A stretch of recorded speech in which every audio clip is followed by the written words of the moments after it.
30 ലക്ഷം എന്ന് കേട്ടതും അവൾക്ക് കാലിനടിയിലെ മണ്ണ് ഒലിച്ചു പോകുന്നത് പോലെ തോന്നി. അവളുടെ കോപത്തിന് മുന്നിൽ ഗൗതം വാക്കുകളില്ലാതെ നിന്നു. നിനക്കറിയോ, ദിവസേന പ്രശ്നങ്ങൾ സൃഷ്ടിക്കുന്നത് നിനക്കൊരു ശീലമായിരിക്കുന്നു.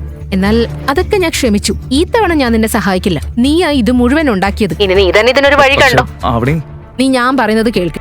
നീ ഇവനെ ഡിവോഴ്സ് ചെയ്യും. അവൻ ഇനി നിന്റെ ജീവിതത്തിൽ വേണ്ട. അപ്പൊ പിന്നെ മുത്തശ്ശി നമ്മളെ വീട്ടിലേക്ക് തിരിച്ചു വിളിക്കും. പിന്നെ കബീർ നിന്റെ പഴയ സുഹൃത്താ, നിന്നെ നല്ല പോലെ അറിയുന്ന ആളും. അവന്റെ കുടുംബം വളരെ ധനികരാണ്. 30 ലക്ഷം ഒന്നും അവർക്കൊരു വിഷയമേ അല്ല. അവൻ നിന്നെ സഹായിക്കും. ഗീതയ്ക്ക് കബീർ മാത്രമായിരുന്നു ആശ്രയം. പക്ഷെ അവനെക്കുറിച്ച് ആവണിക്ക് നന്നായി അറിയാമായിരുന്നു. ഹലോ. ഹേ ആവണി, ഇവിടെ വലിയൊരു പ്രശ്നമുണ്ടായി. ഇപ്പോഴും നിനക്ക് ഇത് തന്നെയല്ലേ പണി? ഇന്നിപ്പോ വീണ്ടും എന്താ പ്രശ്നം? ആക്ച്വലി ഞാൻ അച്ഛനോടൊപ്പം ഒരു ആന്റിക് ഷോപ്പിൽ വന്നതായിരുന്നു. അപ്പോ ഇവിടെ ഒരു പ്രതിമ കൈതട്ടി വീണു. ഇപ്പോ ഈ ആളുകൾ പണം ആവശ്യപ്പെടുന്നുണ്ട്. എന്നിട്ട് എന്തായി? അവര് 30 ലക്ഷം രൂപയെ ചോദിക്കുന്നത്. എന്ത്? 30 ലക്ഷോ? അതും ഒരു വിഗ്രഹത്തിന്? അതാ എനിക്കും ഒന്നും മനസ്സിലാവുന്നില്ല. ഗൗതം, നീ സീരിയസ് ആണോ? നീ ദിവസം മുഴുവൻ ഒന്നും ചെയ്യാതെ വീട്ടിലിരിക്കുന്നതും വയറ് നിറയെ ആഹാരം കഴിക്കുന്നതും പോരാഞ്ഞിട്ടാണോ ഇനി പുതിയ പ്രശ്നങ്ങൾ ഉണ്ടാക്കുന്നത്? നീ തന്നെ പറ. ഇപ്പൊ വന്ന് ചോദിച്ചാ ഞാൻ എവിടുന്നാ 30 ലക്ഷം എടുത്തു തരേണ്ടത്? 30 ലക്ഷം എന്ന് കേട്ടതും അവൾക്ക് കാലിനടിയിലെ മണ്ണ് ഒലിച്ചു പോകുന്നത് പോലെ തോന്നി. അവളുടെ കോപത്തിന് മുന്നിൽ ഗൗതം വാക്കുകളില്ലാതെ നിന്നു. നിനക്കറിയോ, ദിവസേന പ്രശ്നങ്ങൾ സൃഷ്ടിക്കുന്നത് നിനക്കൊരു ശീലമായിരിക്കുന്നു. എന്നാൽ അതൊക്കെ ഞാൻ ക്ഷമിച്ചു. ഈ തവണ ഞാൻ നിന്നെ സഹായിക്കില്ല. നീയാ ഇത് മുഴുവൻ ഉണ്ടാക്കിയത്. പക്ഷെ ആവണി, ഇന്ന് ഗൗതമിന്റെയും ആവണിയുടെയും 3ാം വിവാഹ വാർഷികമാണ്. പക്ഷെ ഇന്നും ഗൗതം ആവണിയുടെ വീട്ടിൽ ഹൗസ് ഹസ്ബൻഡ് ആണ്. അവന്റെ നില അവിടുത്തെ ഒരു തൊഴിലാളിയെ പോലെയായിരുന്നു. തൊഴിലാളി എന്ന് വെച്ചാൽ അവരുടെ ഡ്രസ് അയണിംഗ് തൊട്ട് എല്ലാം അവൻ ചെയ്യുമായിരുന്നു. അവിടുത്തെ കാർ കഴുകൽ, കുക്കിംഗ്, ക്ലീനിങ് എന്നിങ്ങനെ എല്ലാ വീട്ടുജോലിയുടെയും ചുമതല അവന്റെ തലയിലായിരുന്നു. അതേസമയം എല്ലായ്പ്പോഴും അവന്റെ ഈ അവസ്ഥ കാണുമ്പോൾ ആവണിക്ക് ദേഷ്യം വരാറുണ്ടായിരുന്നു. കാരണം വീട്ടിലെ മുഴുവൻ സാമ്പത്തിക ഭാരവും അവളുടെ തലയിലായിരുന്നു.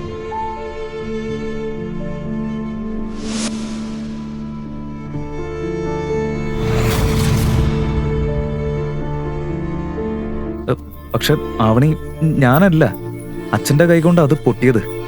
ഇതിലെന്റെ തെറ്റെന്താ? ഞാനത് പറയാൻ ശ്രമിച്ചപ്പോഴേക്കും നീ ഫോൺ കട്ട് ചെയ്തു.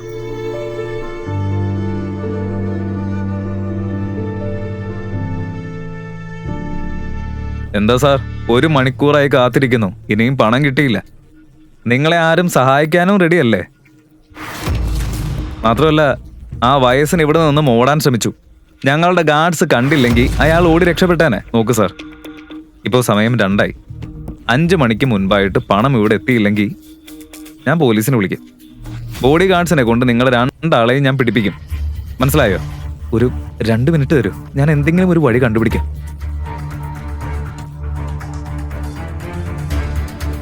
അച്ഛാ, പണം അടയ്ക്കാതെ ഇവരും നമ്മളെ ഇവിടുന്ന് വിടില്ല. എനിക്ക് ജയിലിൽ പോവാൻ കഴിയില്ല. എനിക്ക് വേണ്ടി നീ പോയിക്കോ. ഒന്നുമില്ലെങ്കിലും എന്റെ ഫാമിലി ഈ 3 വർഷം പണം തന്ന് എന്നെ പോറ്റിയതല്ലേ. ഇത്രയെങ്കിലും നീ എനിക്ക് വേണ്ടി ചെയ്യില്ലേ? അച്ഛാ, ഞാൻ ജയിലിൽ പോയേനെ. പക്ഷെ ഇവര് വളരെ കടുംപിടുത്തക്കാരാ. ഇവര് ഇതങ്ങനെയൊന്നും വിടില്ല. ഇപ്പൊ തന്നെ ആ മാനേജർ ഭീഷണിപ്പെടുത്തിയത് കണ്ടില്ലേ? അപ്പൊ പണം കൊടുക്കുക. അതാണ് 30 ലക്ഷം കൊടുക്കേണ്ടി വരും. എന്റെ കയ്യിൽ 30 പൈസ പോലും ഇല്ല. എന്റെ കയ്യിൽ ഒന്നുമില്ല. എവിടെന്നാ ഞാൻ ഈ പണം കൊടുക്കുക? എന്നാ അവളെ വിളിക്കേ. ഞാൻ വിളിച്ചു. അവള് മുഴുവൻ കേൾക്കാതെ ഫോൺ കട്ട് ചെയ്തു. നീ ഇങ്ങനെ ഒന്നിനും കൊള്ളാത്തൊരു മരുമകനായല്ലോ. എന്റെ മകളോട് നിന്റെ കാര്യം പോലും പറയാൻ നിനക്ക് പറ്റുന്നില്ലേ? ശരി, നീ ആ ഫോണിങ്ങതാ, ഞാൻ വിളിക്കാം.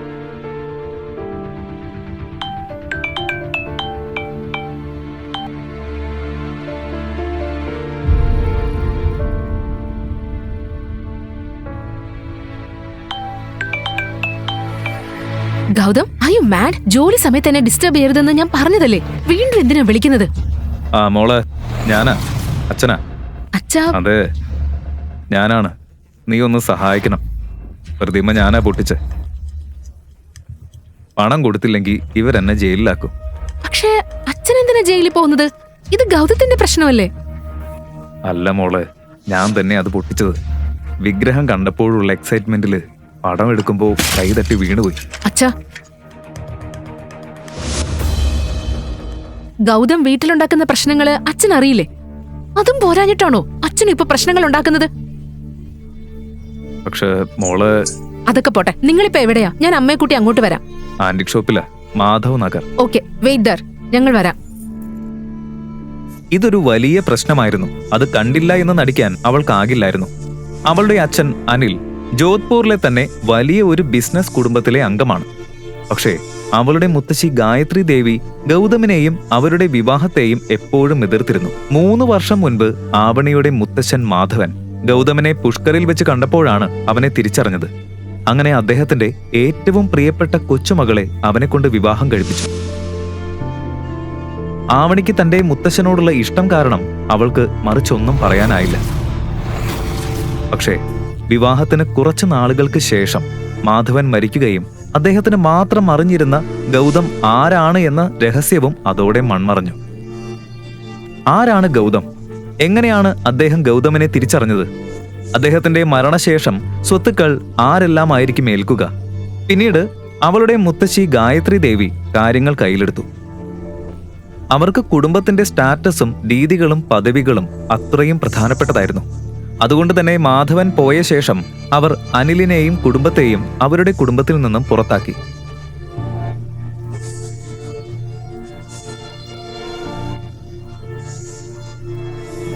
ഇന്നും ആവണി അത് മറന്നിട്ടില്ല. എല്ലാ ദിവസവും കുടുംബത്തെ എങ്ങനെ തിരികെ ഉയർത്താമെന്നായിരുന്നു അവളുടെ ചിന്ത. ഇന്ന് വീണ്ടും അവളുടെ ജീവിതത്തിൽ ഒരു പ്രശ്നം വന്നിരിക്കുന്നു. അവൾ വേഗത്തിൽ അമ്മ ഗീതയെയും കൂട്ടി മാധവ് നഗറിലേക്ക് പോയി.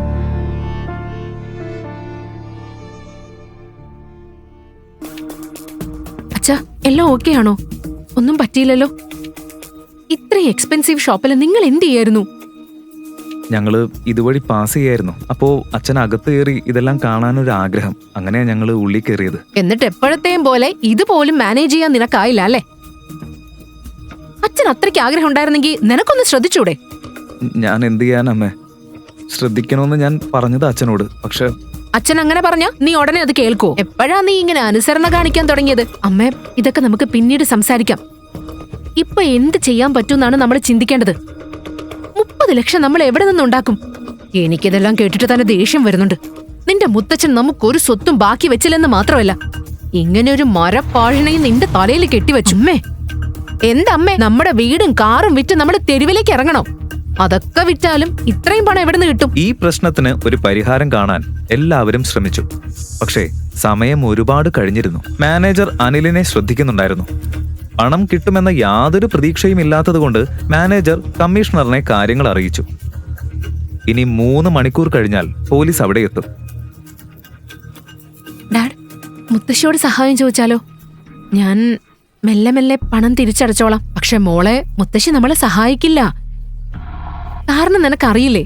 എങ്കിലും ഒന്ന് വിളിച്ചു നോക്കാം. ആവണി വേഗം ഗായത്രി ദേവിയെ വിളിച്ചു.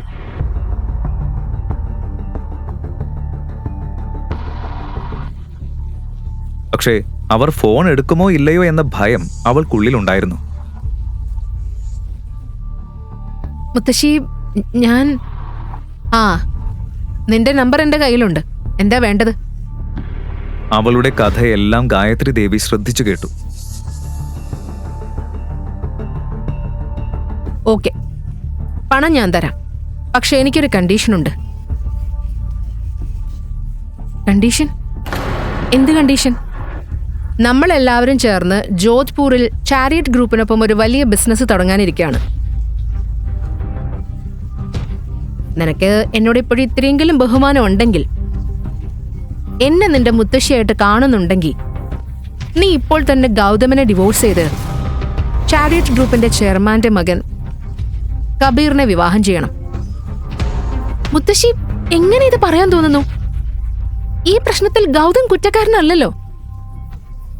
അതൊന്നും എനിക്കറിയേണ്ട ആവശ്യമില്ല. നീ അതിന് സമ്മതിച്ച പണം ഞാൻ തരാം. മുത്തശ്ശി, അച്ഛൻ നിങ്ങളുടെ മകനല്ലേ? അദ്ദേഹത്തിനോട് നിങ്ങൾക്ക് എങ്ങനെ ഇങ്ങനെ ചെയ്യാൻ കഴിയുന്നു? ഇന്ന് അനിലിന് ഈ പ്രശ്നം വന്നത് നീ കാരണമാണ്. അതുകൊണ്ട് നീ ഇതിന് സമ്മതിച്ച ഞാൻ പണം തരും. മുത്തശ്ശി, ആവണിക്ക് ഇനി വേറെ വഴിയില്ലായിരുന്നു. ആവണി, നീ വിഷമിക്കല്ലേ. ഞാൻ എന്തെങ്കിലും ഒരു വഴി നോക്കട്ടെ. നീ എന്ത് നോക്കട്ടേന്നാ? ഇത്രയും പണം നീ റോഡിലിരുന്ന് ഭിക്ഷ ചോദിക്കൂ? അവനി, നീ ഞാൻ പറയുന്നത് കേൾക്ക്. നീ ഇവനെ ഡിവോഴ്സ് ചെയ്യ്. അവൻ ഇനി നിന്റെ ജീവിതത്തിൽ വേണ്ട. അപ്പൊ പിന്നെ മുത്തശ്ശി നമ്മളെ വീട്ടിലേക്ക് തിരിച്ചു വിളിക്കും. പിന്നെ കബീർ നിന്റെ പഴയ സുഹൃത്താ, നിന്നെ നല്ല പോലെ അറിയുന്ന ആളും. അവന്റെ കുടുംബം വളരെ ധനികരാണ്. 30 ലക്ഷം ഒന്നും അവർക്കൊരു വിഷയമേ അല്ല. അവൻ നിന്നെ സഹായിക്കും. ഗീതയ്ക്ക് കബീർ മാത്രമായിരുന്നു ആശ്രയം. പക്ഷെ അവനെക്കുറിച്ച് ആവണിക്ക് നന്നായി അറിയാമായിരുന്നു. അവൻ ചാരിയറ്റ് ഗ്രൂപ്പിന്റെ വൈസ് ചെയർമാൻ ശേഖർ ആനന്ദിന്റെ പണക്കാരനായ മകനായിരുന്നു. അവർ ചെറുപ്പം മുതൽ തന്നെ കളിക്കൂട്ടുകാരായിരുന്നു. അവൻ അത്ര നല്ല സ്വഭാവക്കാരനായിരുന്നില്ല. പെൺകുട്ടികൾ അവന്റെ വീക്ക്നെസ് ആയിരുന്നു. ആ പേരിൽ ഒരുപാട് കേസുകളും അവന്റെ പേരിലുണ്ട്. പക്ഷേ അവന്റെ അച്ഛൻ ശേഖർ ആനന്ദ് അതെല്ലാം പണം കൊടുത്ത് ഒതുക്കും.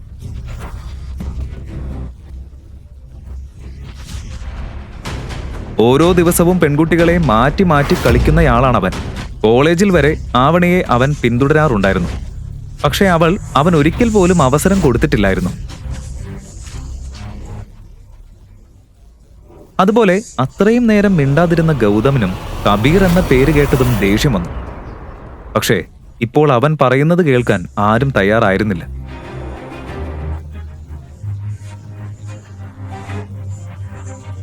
അവൻ ഷോറൂമിന് പുറത്തേക്ക് ഇറങ്ങിപ്പോയി. ഫോൺ എടുത്ത് ഒരു നമ്പർ ഡയൽ ചെയ്തു. ഫോൺ റിങ് ചെയ്തു തുടങ്ങിയപ്പോൾ അവന്റെ ഹൃദയം കൂടുതൽ വേഗത്തിൽ മിടിച്ചു. ഹലോ, മുൻഷിജി അല്ലേ? അതെ, ഞാൻ തന്നെ. ഞാനാ ഗൗതം. എന്തൊക്കെയുണ്ട് വിശേഷം? ഗൗതം ഫോണിൽ സംസാരിക്കുന്നത് മറ്റാരോടും ആയിരുന്നില്ല. അവന്റെ അച്ഛൻ രഘുവേന്ദ്ര സിംഗ് റാത്തോറിന്റെ കാര്യസ്ഥനോടായിരുന്നു. അവരുടെ രാജവംശത്തിൽപ്പെട്ടിരുന്ന കാര്യസ്ഥനായിരുന്നു കമൽ സ്വരൂപ്. രഘുവേന്ദ്ര സിംഗ് റാത്തോർ അവിടുത്തെ രാജാവായിരുന്നു. അദ്ദേഹത്തിന്റെ ഇളയ മകൻ അഥവാ രാജകുമാരനാണ് ഗൗതം. അവൻ ജനിച്ചതും വളർന്നതും എല്ലാം കൊട്ടാരത്തിലായിരുന്നു. ചെറുപ്പം മുതൽ തന്നെ സിംഹാസനമൊക്കെയുള്ള ജീവിതം. പക്ഷേ വളർന്നു വന്നപ്പോൾ പുറം ലോകത്ത് എന്താണ് നടക്കുന്നത് എന്നറിയാനുള്ള അവന്റെ ആകാംക്ഷ കൂടി വന്നു. അവന്റെ ഈ ആഗ്രഹം കൂടിക്കൊണ്ടിരുന്നു. കൊട്ടാരത്തിലെ ജീവിതം അവൻ അപ്പോഴേക്കും മടുത്തു തുടങ്ങിയിരുന്നു. അങ്ങനെയിരിക്കെ ഒരു ദിവസം രഘുവേന്ദ്ര തന്റെ കൂട്ടുകാരന്റെ മകൾ ദീപ്ശികയുമായി അവന്റെ വിവാഹം നിശ്ചയിച്ചു. അവളെ അവന് ചെറുപ്പം മുതലേ അറിയാമായിരുന്നുവെങ്കിലും അവളോട് അവൻ ഇഷ്ടമൊന്നും ഉണ്ടായിരുന്നില്ല. അങ്ങനെ കല്യാണ ദിവസം അവൻ ആ വീടും സ്വത്തും എല്ലാം വിട്ട് മണ്ഡപത്തിൽ നിന്നും ഇറങ്ങിപ്പോയി. ഇന്നും സമർ മാൻഷനിൽ ആ മണ്ഡപം അതേ രീതിയിൽ തന്നെ നിലനിർത്തിയിരുന്നു.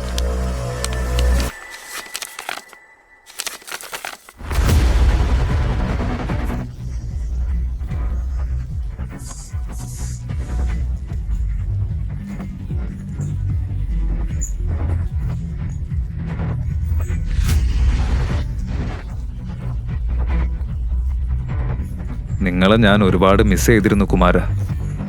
നിങ്ങൾ പോയത് മുതൽ ഈ കൊട്ടാരം ഒട്ടും ശബ്ദമില്ലാതെ ശൂന്യമായിപ്പോയി. മുൻഷിജി, ഞാൻ വലിയൊരു പ്രശ്നത്തിലാണ്. എനിക്ക് നിങ്ങളുടെ ഒരു സഹായം വേണം. നിങ്ങൾ ഏത് പ്രശ്നത്തിലാണെന്ന് ഞങ്ങൾക്ക് നന്നായി അറിയാം. ഈ മുൻഷിക്ക് നിങ്ങൾ ഓരോ നിമിഷവും എവിടെയാണെന്ന് പോലും അറിയാം. ഏത് കുടുംബത്തിന്റെ വീട്ടിലാണ് നിങ്ങൾ വീട്ടുമരുമകനായി താമസിക്കുന്നതെന്നും അറിയാം. നിങ്ങളുടെ അമ്മായിയമ്മ, അമ്മായിയച്ഛൻ, ഭാര്യ എല്ലാവരെയും കുറിച്ചും കൃത്യമായ റിപ്പോർട്ട് എന്റെ കയ്യിലുണ്ട്. കഴിഞ്ഞ 4 വർഷമായി ഗൗതം തന്റെ കുടുംബത്തെയും ഇൻഡോർ നഗരത്തെയും വിട്ട് ഓടി മറഞ്ഞു നിന്നിരുന്നു. പക്ഷേ അവന്റെ ഓരോ നീക്കവും അവന്റെ അച്ഛൻ ശ്രദ്ധിച്ചുകൊണ്ടിരുന്നു. ശരി, എനിക്ക് അടിയന്തരമായി 30 ലക്ഷം വേണം. അതും ഉടനെ തന്നെ. എന്തിനാ നിങ്ങളിതൊക്കെ ചെയ്യുന്നത്? നിങ്ങളൊരു പ്രിൻസാണ്. എന്നിട്ട് മറ്റൊരാളുടെ വീട്ടിൽ അവിടുത്തെ വീട്ടുപണികൾ ചെയ്ത് അവിടെയുള്ളവരുടെ പ്ലേറ്റുകൾ വരെ കഴുകുന്നത് എന്തിനാ? സമർ ഭവൻ എന്നത് മുൻഷിജി, അതൊന്നും ഇപ്പൊ സംസാരിക്കണ്ട. ഒരു കാര്യം മാത്രം പറയും, നിങ്ങൾ സഹായിക്കുകയോ ഇല്ലയോ? കുമാര, 30 ലക്ഷം ഞാൻ തരാം. പക്ഷെ രാജാവിനൊരു വ്യവസ്ഥയുണ്ട്. എന്ത് വ്യവസ്ഥ? നിങ്ങൾ ദീപ്ശികയെ വിവാഹം കഴിക്കണം. മുൻഷിജി, എന്റെ വിവാഹം കഴിഞ്ഞതാ. എങ്ങനെയാ ഞാൻ ദീപ്ശികയെ വിവാഹം കഴിക്കുക? അത് സാധ്യമല്ല. മാസ്റ്റർ നിങ്ങളുടെ വിവാഹത്തെ ഒരു യഥാർത്ഥ വിവാഹമായി അംഗീകരിക്കുന്നില്ല. നിങ്ങൾ സമർ ഭവൻ വിട്ടുപോയതിനു ശേഷം മാസ്റ്ററിനെതിരെ പല ചോദ്യങ്ങളും ഉയർന്നു. ഈ മുൻഷിക്ക് തന്റെ മാസ്റ്ററിന്റെ ഉത്തരവിനെ എതിർത്ത് നിൽക്കാൻ കഴിയില്ല. പണം വേണമെങ്കിൽ നിങ്ങളുടെ ഭാര്യയെ വിവാഹമോചനം നൽകി ദീപ്ശികയെ വിവാഹം കഴിക്കണം. അത് നിരസിക്കാൻ നിൽക്കുമ്പോൾ ആവണിയുടെ മുഖം അവന്റെ മുന്നിൽ തെളിഞ്ഞു. കബീറിനെ പോലെ ഒരു വൃത്തികെട്ടവനോട് സഹായം ചോദിക്കാൻ സ്വന്തം ജീവിതം വരെ പണയം വെക്കാൻ പോകുന്ന ആവണി. ശരി മുൻഷിജി, എനിക്ക് സമ്മതം. പക്ഷെ എനിക്ക് 1 വർഷം സമയം വേണം. ആവണിയെ ഞാൻ തന്നെ ഒഴിവാക്കാം. പിന്നെ അച്ഛൻ പറയുന്ന ആരായാലും ഞാൻ വിവാഹം കഴിക്കാം. 4 വർഷം ഞങ്ങൾ കാത്തിരുന്നു. ഇനി 1 വർഷം കൂടി കാത്തിരിക്കാം. ഇത് കേട്ടാൽ മാസ്റ്ററിനും സന്തോഷമാവും. പക്ഷെ എനിക്കും ഒരു വ്യവസ്ഥയുണ്ട്. ഈ 30 ലക്ഷത്തോടൊപ്പം എനിക്ക് മറ്റൊരു കാര്യം കൂടിയും വേണം. ചാരിയറ്റ് ഗ്രൂപ്പ് എനിക്ക് വേണം. ചാരിയറ്റ് ഗ്രൂപ്പ് എന്തിന്? അത് ഞാൻ പിന്നെ വിശദീകരിക്കാം. സർ, അതിപ്പോ തന്നെ പറയേണ്ടി വരും. കാരണം ഞാൻ ഇപ്പോൾ ചാരിയറ്റ് ഗ്രൂപ്പ് ഓഫീസിന്റെ പുറത്താണ് നിൽക്കുന്നത്. എന്ത്? നിങ്ങൾ ചാരിയറ്റ് ഗ്രൂപ്പിന്റെ ഓഫീസിന്റെ അടുത്തുണ്ടോ? അതേ കുമാര, ഒരു ജോലി തീർക്കാൻ ഇവിടെയും വരെ വന്നതാ. നിങ്ങൾ ഇവിടെ വരൂ. അപ്പോഴേക്കും ചാരിയറ്റ് വാങ്ങാനുള്ള പ്രോസസ്സ് ഞാൻ തുടങ്ങാം. ശരി മുൻഷിജി, ഞാനിപ്പോ തന്നെ വരാം. മുൻഷിജിയുടെ രീതിയെ ഗൗതമിന് നന്നായി അറിയാമായിരുന്നു. മുൻഷി കമൽ സ്വരൂപ് വാക്ക് പാലിക്കുന്ന ആളായിരുന്നു. അദ്ദേഹത്തിന്റെ സ്വാധീനം കൊണ്ട് വലിയവരെ പോലും നിശബ്ദരാക്കാൻ കഴിയും. അതേസമയം ഗീത ആവണിയെ കബീറിന്റെ അടുത്തേക്ക് പോകാൻ പ്രേരിപ്പിച്ചുകൊണ്ടിരുന്നു. എനിക്ക് ആ ചെക്ക് എത്രയും വേഗം വേണം. അതാണ് ആവണിയെ കബീറിന്റെ അടുത്തേക്ക് പോകുന്നത് തടയാനുള്ള ഏക മാർഗം. ചേട്ടാ, നിർത്ത്. നേരെ പോ, വേഗം.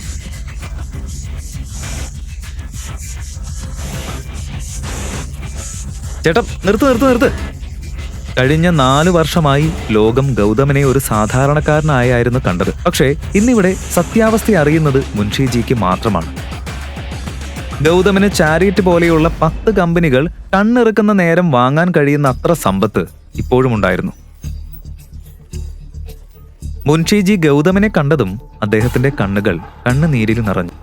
മുൻഷിജി, കമ്പനി വാങ്ങാനുള്ള എല്ലാ നടപടികളും പൂർത്തിയായോ? നിങ്ങളുടെ ഫോൺ വന്നത് മുതൽ എല്ലാം ഞാൻ പൂർത്തിയാക്കി. ഇനി നിങ്ങളുടെ ഒപ്പിന് വേണ്ടിയാണ് കാത്തിരിക്കുന്നത്.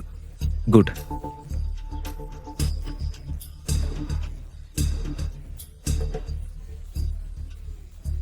ഇനി ഒരു കാര്യം കൂടി ചെയ്യണം. ഈ കമ്പനിയുടെ ചെയർമാൻ ശേഖർ ആനന്ദാണ്. അയാൾക്ക് കബീർ ആനന്ദ് എന്ന ഒരു മോശക്കാരൻ മകനുണ്ട്. ശേഖർ ആനന്ദ് പറയാതെ ഈ കമ്പനിയിൽ ഒരു ഇല പോലും കുലുങ്ങില്ലെന്ന് ഞാൻ കേട്ടിട്ടുണ്ട്. അതെ, അത് ശരിയാണ്. ഗുഡ്. അപ്പോ ശേഖർ ആനന്ദ് അത്യാവശ്യം ജോലി ചെയ്ത് കഴിഞ്ഞുവെന്ന് തോന്നുന്നു. ഇനി അവന് കുറച്ച് വിശ്രമം കൊടുക്കാം. ഈ കമ്പനിയിൽ നിന്ന് നേരെ ജയിലിലേക്ക് അയക്കാനുള്ള ക്രമീകരണം ചെയ്യും. ഇപ്പോ ഈ കമ്പനിയുടെ മുഴുവൻ അധികാരവും നിങ്ങളുടെ കൈകളിലാണ്. നിങ്ങൾക്ക് ഇഷ്ടമുള്ളത് ചെയ്യാം. വേണമെങ്കിൽ ചെയർമാൻ സ്ഥാനം നിങ്ങൾക്ക് തന്നെ ഏറ്റെടുക്കാം. വേണ്ട മുൻഷിജി, എനിക്ക് ചെയർമാൻ പോസ്റ്റ് വേണ്ട. ഈ കമ്പനിയുടെ വൈസ് ചെയർമാൻ ആരാന്ന് പറയും? അഭിനവ് ഗുപ്ത. എന്നാൽ അഭിനവ് ഗുപ്തയെ വിളിച്ച് ഇനി മുതൽ ഈ കമ്പനിയുടെ പുതിയ ചെയർമാൻ അവനാണെന്ന് അറിയിക്കും. മുൻഷി കമൽ സ്വരൂപിന്റെ വഴി തടയാൻ ആരും ധൈര്യപ്പെടില്ല. ഗൗതമിന്റെ കണ്ണുകളിൽ ഒരു വ്യത്യസ്തമായ തീപ്പൊരി വ്യക്തമായി കാണാമായിരുന്നു. അതേസമയം മറുവശത്ത് ആവണിയുടെ ടെൻഷൻ കൂടിക്കൊണ്ടിരുന്നു. കബീറിനോട് സഹായം ചോദിക്കുന്നതൊഴികെ അവൾക്ക് മറ്റൊരു വഴിയും ഉണ്ടായിരുന്നില്ല. ഓഫീസിൽ ഗൗതമും മുൻഷിജിയും അകത്ത് കയറുന്നത് കണ്ടതും 32 വയസ്സ് തോന്നിക്കുന്ന ഒരു സ്ത്രീ അവരെ ക്യാബിന്റെ പുറത്ത് തടഞ്ഞു. നിങ്ങൾ രണ്ടുപേരും എങ്ങനെ അകത്ത് കയറി? അതും ആരോടും ചോദിക്കാതെ? ഇത് ശേഖർ ആനന്ദിന്റെ പേഴ്സണൽ സെക്രട്ടറി ആയ ശാലിനി ആയിരുന്നു. മുൻഷിജിയുടെ യഥാർത്ഥ വ്യക്തിത്വം അവൾക്കറിയില്ലായിരുന്നു. ഞങ്ങളിവിടെ ചെയർമാനെ കാണാനാ വന്നിരിക്കുന്നത്, മിസ്റ്റർ ഗുപ്തയെ. മിസ്റ്റർ അഭിനവ് ഗുപ്ത ഈ കമ്പനിയുടെ വൈസ് ചെയർമാനാണ്. നിങ്ങളെ പോലുള്ള സെയിൽസ്മാൻമാരെ അപ്പോയിന്റ്മെന്റ് ഇല്ലാതെ അദ്ദേഹം കാണാറില്ല. ഇപ്പൊ തന്നെ പുറത്തേക്ക് പോ, ഇല്ലെങ്കിൽ ഞാൻ സെക്യൂരിറ്റിയെ വിളിക്കും. സെക്യൂരിറ്റി.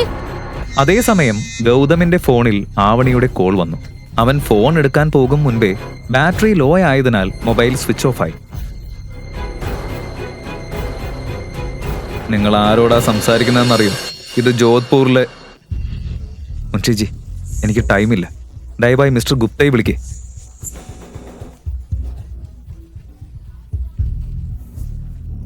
ഹലോ. അഭിനവ് ഗുപ്തയ്ക്ക് മുൻഷിജിയെ നന്നായി അറിയാമായിരുന്നു. അയാൾ ഉടനെ തന്നെ തന്റെ ക്യാബിനിൽ നിന്ന് പുറത്തേക്ക് വന്നു. കേൾക്കൂ, ഞാൻ നിങ്ങൾക്ക് ലാസ്റ്റ് വാർണിംഗ് തരാം. മിസ് ശാലിനി, അതിഥികളോട് ഇങ്ങനെയാണോ സംസാരിക്കുന്നത്? സോറി സർ, പക്ഷേ. മിണ്ടാതിരിക്കേ. നിന്റെ ഈ പെരുമാറ്റത്തിന് എനിക്ക് നിന്നെ ഈ കമ്പനിയിൽ നിന്ന് പുറത്താക്കാൻ കഴിയുമെന്ന് എനിക്കറിയില്ലേ? ഓഫീസിൽ ശാലിനിയെ ഇങ്ങനെ ആരെങ്കിലും അപമാനിക്കുന്നത് ഇതാദ്യമായിരുന്നു. അവൾ ഉടൻ തന്നെ ശേഖർ ആനന്ദിനെ ഫോൺ ചെയ്ത് എല്ലാം പറഞ്ഞു. അതേസമയം ഗൗതം മുൻഷിജിയുമായി ഓഫീസ് ഫോർമാലിറ്റികൾ പൂർത്തിയാക്കുന്നതിന്റെ തിരക്കിലായിരുന്നു. അപ്രതീക്ഷിതമായി അവന്റെ കണ്ണ് ക്ലോക്കിൽ വീണു. അപ്പോഴേക്കും മണി 4 ആയിരുന്നു. ഇനി അവന്റെ കയ്യിൽ വെറും 2 മണിക്കൂർ മാത്രമേ ഉള്ളൂ. ഡോക്യുമെന്റുകളിൽ ഒപ്പുവെച്ച് ഓഫീസിൽ നിന്ന് പുറത്തേക്ക് ഇറങ്ങാൻ പോകുമ്പോഴാണ് കണ്ണുകളിൽ തീ പിടിച്ച കോപവുമായി ഒരാൾ മുന്നിൽ നിൽക്കുന്നത് അവൻ കണ്ടത്. എന്താ ഇവിടെ നടക്കുന്നത്? അഭിനവ്, നീ തന്നെ നിന്നെ ചെയർമാൻ എന്ന് വിളിച്ചു തുടങ്ങിയോ? ശാലിനിയെ പുറത്താക്കാനുള്ള ധൈര്യം നിനക്ക് എവിടെന്നാ കിട്ടിയത്? പറയ്. ഈ അധികാരം മിസ്റ്റർ അഭിനവിന് ഞാനാണ് കൊടുത്തത്. ഇന്നു മുതൽ ഈ കമ്പനിയുടെ ചെയർമാൻ അവനാണ്. ആണോ? അതിന് നമ്മളാരാണാവോ? ഞങ്ങളുടെ കമ്പനിയിൽ കയറി വന്ന് ഷോ കാണിക്കാൻ? ഞാൻ മുൻഷി കമൽ സ്വരൂപ്. ആ പേര് കേട്ട നിമിഷം തന്നെ ശേഖർ ആനന്ദിന്റെ കാൽ കീഴിലെ നിലം വഴുതി പോയതുപോലെയായിരുന്നു.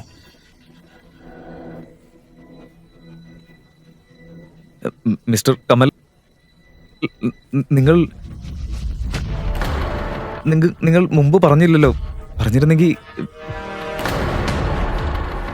ശരി, എന്റെ ക്യാബിനിലേക്ക് വരൂ, നമുക്ക് അവിടെ ഇരുന്ന് സംസാരിക്കാം. മിസ്റ്റർ ആനന്ദ്, നിങ്ങളുടെ സംസാരിക്കാനുള്ള സമയമൊക്കെ കഴിഞ്ഞു. ഈ കമ്പനിയുടെ മറവിൽ നിങ്ങൾ നടത്തുന്ന അനധികൃത ഇടപാടുകളെല്ലാം ഞങ്ങൾക്കറിയാം. അതോടൊപ്പം ഗൗതം ഒരു കത്ത് അവന്റെ കയ്യിൽ കൊടുത്തു. അതിൽ ഈ കമ്പനിയുടെ പുതിയ ഉടമ ഇനി ഗൗതമാണെന്ന് വ്യക്തമായി എഴുതിയിരുന്നു.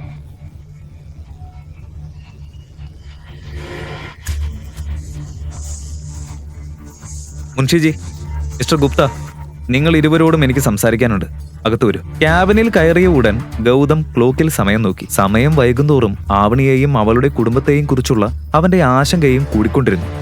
മിസ്റ്റർ അഭിനവ്, ഇന്നു മുതൽ ഈ കമ്പനിയുടെ ചെയർമാൻ നിങ്ങളാണ്. ഈ സ്ഥാപനവുമായി ബന്ധപ്പെട്ട എല്ലാ തീരുമാനങ്ങളും ഇനി നിങ്ങൾ എടുക്കണം. ഞാൻ പൂർണ്ണ സത്യസന്ധതയോടെ ജോലി ചെയ്യും. സർ, നിങ്ങൾക്കൊരിക്കലും ഒരു പരാതി ഉണ്ടാവില്ല. ഗുഡ്.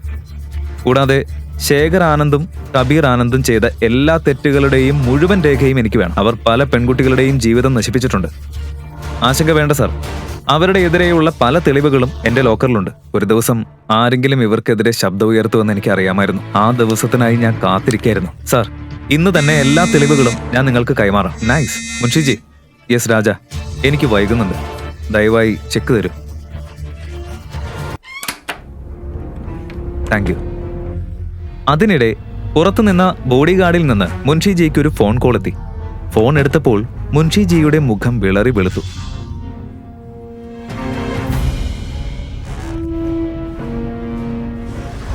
സർ, അവനി കബീർ ആനന്ദിന്റെ റൂമിലുണ്ട്. കബീർ അവനെ എന്തിനാണ് ക്യാബിനിലേക്ക് വിളിച്ചതെന്ന് ഗൗതമിന് നന്നായി അറിയാമായിരുന്നു.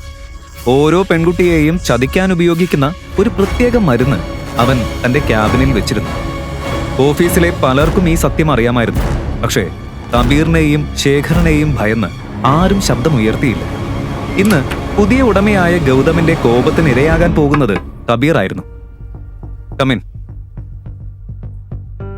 മുൻഷിജി പറഞ്ഞത് കേട്ടതും ഗൗതം ചെക്ക് കയ്യിലെടുത്ത് നേരെ കബീറിന്റെ ക്യാബിനിലേക്ക് നടന്നു.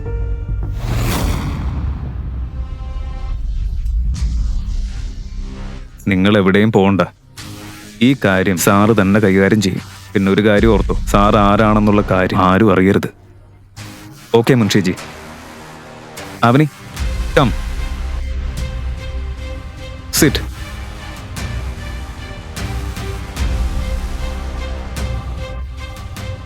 So you finally had to come. Avani കബീറിന്റെ ക്യാബിനിൽ കയറിയ ഉടൻ മുഴുവൻ കാര്യവും അവനോട് പറഞ്ഞു. അതേസമയം ഗൗതമിന്റെ കണ്ണുകളിൽ തീ ആളിക്കത്തി. അവനെ, ഇത്ര വലിയ കാര്യം സംഭവിച്ചിട്ട് നീ ഇപ്പോഴാണോ പറയുന്നത്? ഇതൊക്കെ നീ നേരത്തെ പറയേണ്ടതല്ലേ? ഹാബിറ്റ്. വേണ്ട കബീർ, ഞാൻ കുടിക്കാറില്ല. എന്താ ഇത്? ഇത്ര ദൂരം വന്നിട്ട് ഒരു ഡ്രിങ്ക് പോലും കുടിക്കില്ലേ? കുറഞ്ഞത് ഒന്നെങ്കിലും കുടിക്കണം. ഇല്ല കബീർ, എനിക്ക് പണം വാങ്ങി എത്രയും വേഗം കടയിലെത്തണം. ഓ ഓ, ശരി ശരി. നിന്റെ അച്ഛൻ കാത്തിരിക്കുന്നുണ്ടല്ലേ? ചെക്ക് ഇപ്പൊ തന്നെ തരാം. വെയിറ്റ്.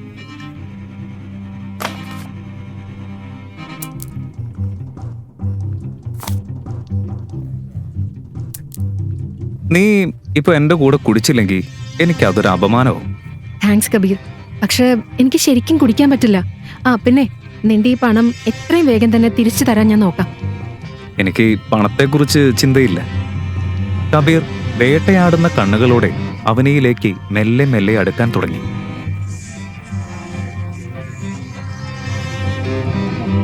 അവനെ, ഇന്ന് നിന്റെ അച്ഛൻ ജയിലിൽ പോകുന്നത് തടയാൻ ആർക്കും കഴിയില്ല, എക്സെപ്റ്റ് മീ. ഒരു ഡ്രിങ്കല്ലേ ഞാൻ ചോദിച്ചുള്ളൂ. കുടിക്കുന്നു, ചെക്ക് എടുക്കുന്നു, പോകുന്നു. ഇതിലിത്ര ചിന്തിക്കാൻ മാത്രം എന്താ?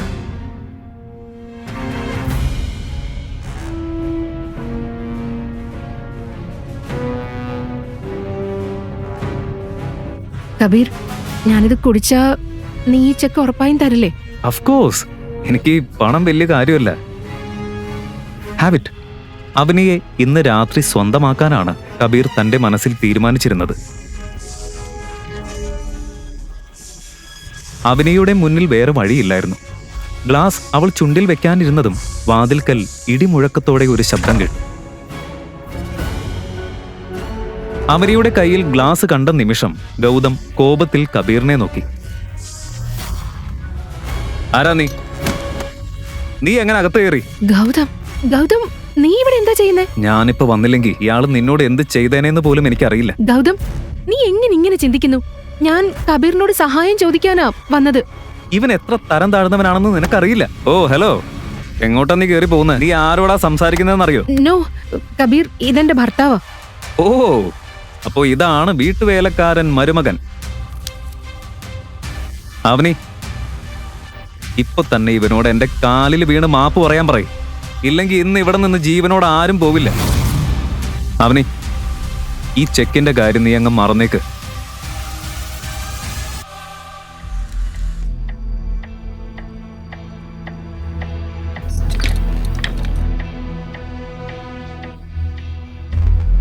മൂന്ന് വർഷം മുൻപ് നിന്നെപ്പോലെ ഒരാൾ എന്റെ ക്യാബിനിലേക്ക് കയറാൻ ശ്രമിച്ചു. ഇന്നും അവന്റെ കുടുംബം അവന്റെ ശരീരം അന്വേഷിച്ചുകൊണ്ടിരിക്കുക.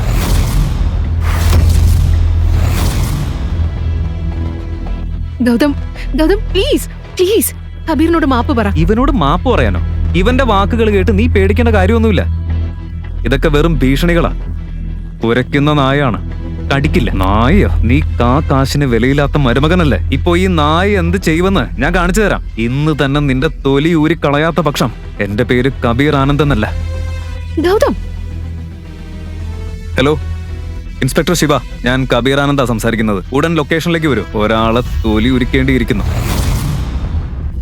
അവനെ, ആ ചെക്ക് കാര്യം മറന്നേക്കാം. ഇന്ന് അവൻ നേരെ ജയിലിലേക്ക് പോകും. കബീർ, കബീർ, ഞാൻ ഗൗതമിന്റെ പേരിൽ ഞാൻ മാപ്പ് പറയുന്നു, പ്ലീസ്. ഇല്ല അവനെ, ഇന്ന് അവന് ജയിലിൽ പോകുന്നത് ആരും തടയില്ല. പിന്നെ ഒടുവിൽ നീ എന്റേതാകും. ഗൗതം, നീ എന്താ ചെയ്യുന്നത്? ഇയാൾ ആരാണെന്ന് നിനക്കറിയില്ലേ? യു ആർ എ ഫിനിഷ്ഡ് മാൻ. ഈ അടിക്ക് നീ വലിയ വില കൊടുക്കേണ്ടി വരും.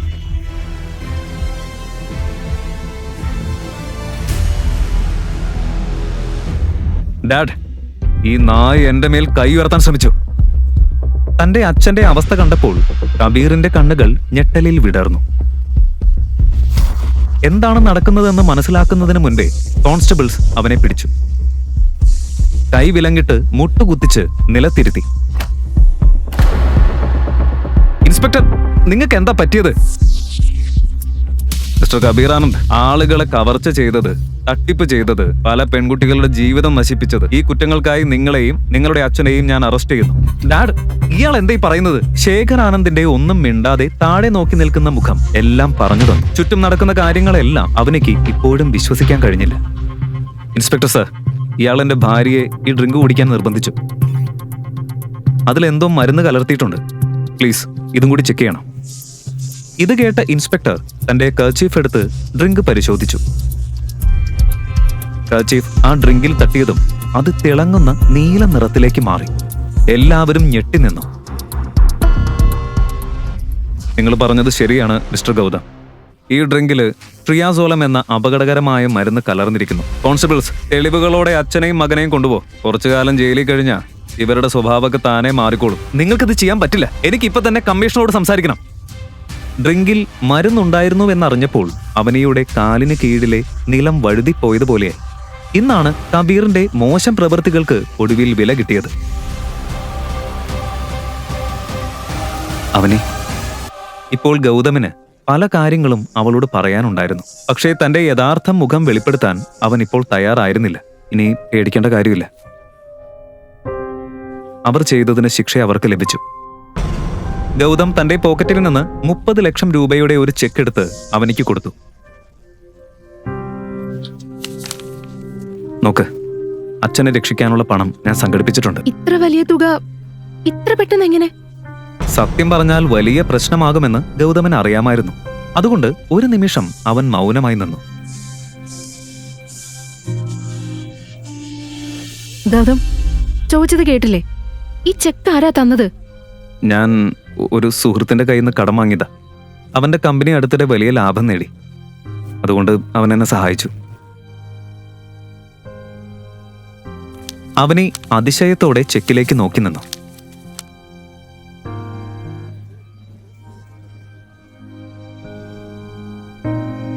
ഈ പണം നമുക്ക് പതിയെ തിരികെ കൊടുക്കാം. അവന് തിരക്കൊന്നുമില്ലെന്നാ പറഞ്ഞത്.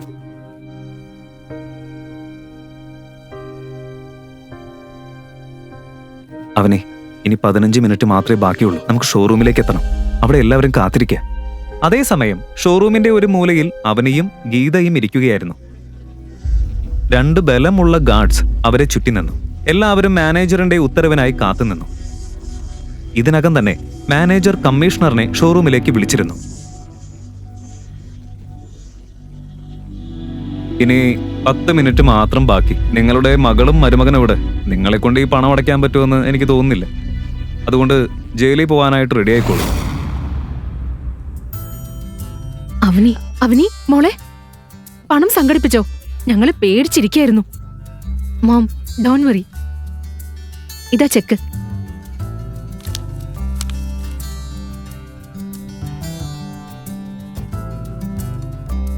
കണ്ടോ, കബീർ തീർച്ചയായും സഹായിക്കുമെന്ന് ഞാൻ പറഞ്ഞില്ലേ? എത്ര നല്ല കുട്ടിയാ അവൻ. അവൻ നിന്റെ ഗൗതത്തിനെ പോലെയല്ല. നോക്ക് ഗൗതം, ഈ ചെക്ക് കാണുന്നുണ്ടോ? ഇത് നിന്റെ സ്റ്റാറ്റസിന് മേലെയാണെന്ന് മനസ്സിലാക്കിക്കോ.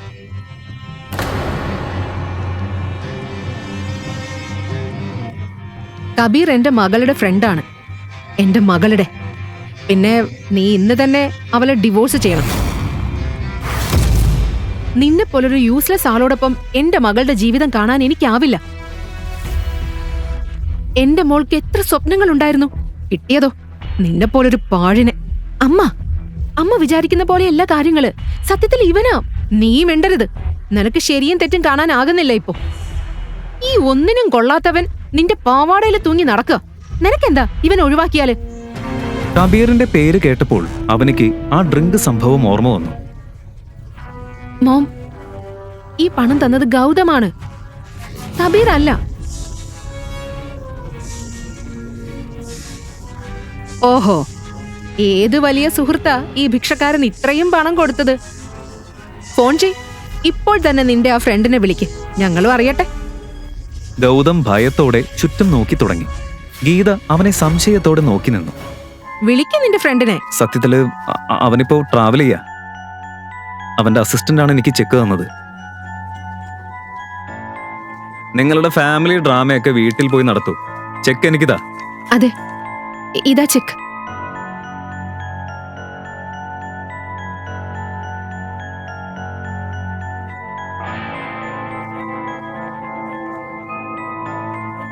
മോം, കബീർ നിങ്ങൾ കരുതുന്നത് പോലെയുള്ള ഒരാളല്ല.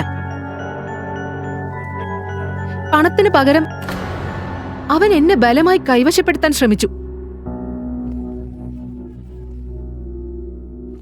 ഗൗതം കൃത്യസമയത്ത് എത്തിയില്ലെങ്കിൽ അവന്റെ പ്ലാൻ വിജയിച്ചേനെ.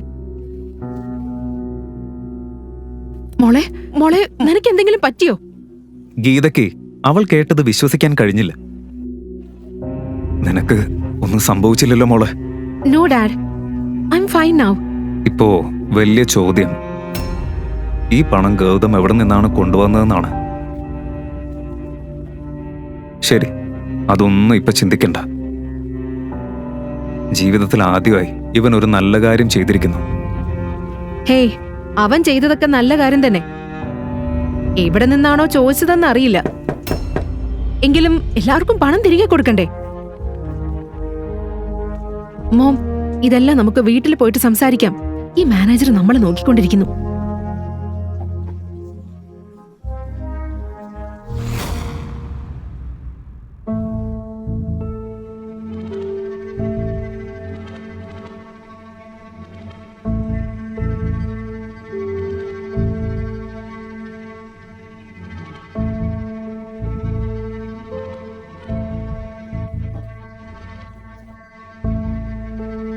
ഇവിടെ ഇങ്ങനെ നോക്കി നിൽക്കാതെ എനിക്കൊരു ചായ കൊണ്ടുവാ. ശരി മോം. പിന്നെ ചായയിലെ പാലും ഏലക്കയും കുറച്ചിട്ടാ മതി. നിന്റെ പൂർവികർ ഞങ്ങൾക്ക് ഖജനാവൊന്നും വിറ്റിട്ടില്ല, മനസ്സിലായോ? ശരി മോം. ഇത് കേട്ട് ഗൗതം ഉള്ളിൽ ചിരിച്ചു. കാരണം അവനിയുടെ അപ്പൂപ്പൻ ഹിമ്മത് സിംഗിനും ബിസിനസ് തുടങ്ങാൻ പണം നൽകിയത് ഗൗതമിന്റെ അപ്പൂപ്പൻ തന്നെയായിരുന്നു. ഒരു കാലത്ത് ഹിമ്മത് സിംഗിന്റെ പൂർവികർ മുൻഷിയെപ്പോലെ തന്നെ രാഞ്ചോർ കുടുംബത്തിന് അടിയാളുകളായിരുന്നു. എന്തിനാ പല്ല് കാണിച്ച് ചിരിക്കുന്നത്? പാല് മുഴുവൻ നീയല്ലേ തീർക്കുന്നത്? ചായ നല്ലതല്ലെങ്കിൽ നിന്റെ മേൽ ഞാൻ ഒഴിക്കും, മനസ്സിലായോ? ശരി. Thanks Avani for the money you gave. പക്ഷെ എന്താണ് സത്യം? ഈ ഗൗതം എവിടെ നിന്നാണാവോ ഇത് കൊണ്ടുവന്നത്? അതെവിടെ തിരികെ കൊടുക്കണം? ഇപ്പൊ നമ്മുടെ കഴുത്തിലെ കയറ് കുറച്ച് അയഞ്ഞ പോലെ കരുതാം. അവനി തന്റെ സേവിങ്സിനെ കുറിച്ച് ആലോചിക്കാൻ തുടങ്ങി. ഗൗതം കടം കൊടുത്ത പണം ഉടൻ തന്നെ തിരികെ നൽകേണ്ടതുണ്ടായിരുന്നു.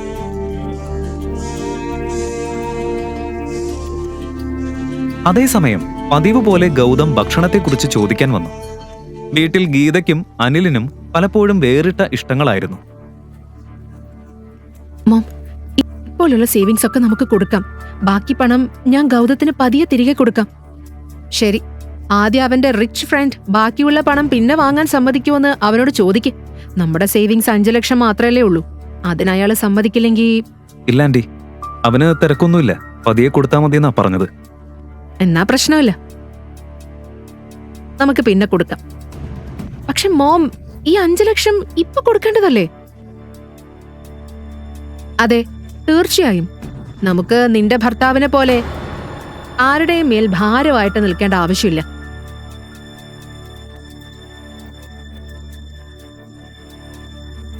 ശരി ഗൗതം, പണം തിരികെ കൊടുക്കുമ്പോ എന്റെ ഭാഗത്ത് നിന്ന് നിന്റെ ഫ്രണ്ടിനോട് താങ്ക്സ് പറയണം. വലിയൊരു സഹായമാ ചെയ്തത്.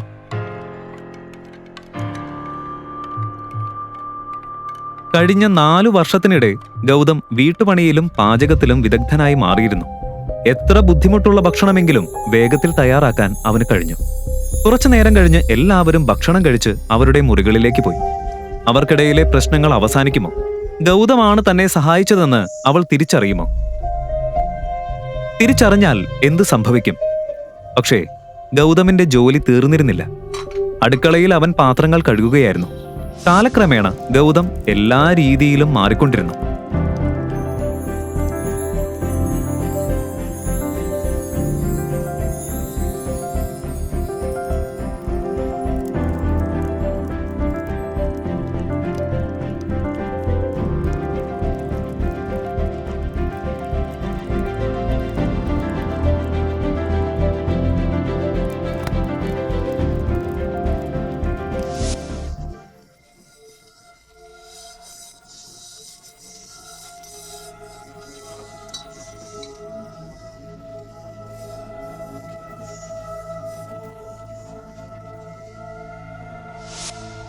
പാത്രം കഴുകിക്കൊണ്ടിരിക്കുമ്പോൾ അവനിയുടെ മുഖം അവന്റെ മനസ്സിൽ തെളിഞ്ഞു വന്നു. ഇന്ന് ആദ്യമായി അവനിയുടെ കണ്ണുകളിൽ തനിക്കുള്ള ബഹുമാനം അവൻ കണ്ടു. അതോർത്ത് ചിരിക്കുമ്പോഴാണ് അവന്റെ ഫോൺ റിംഗ് ചെയ്തത്.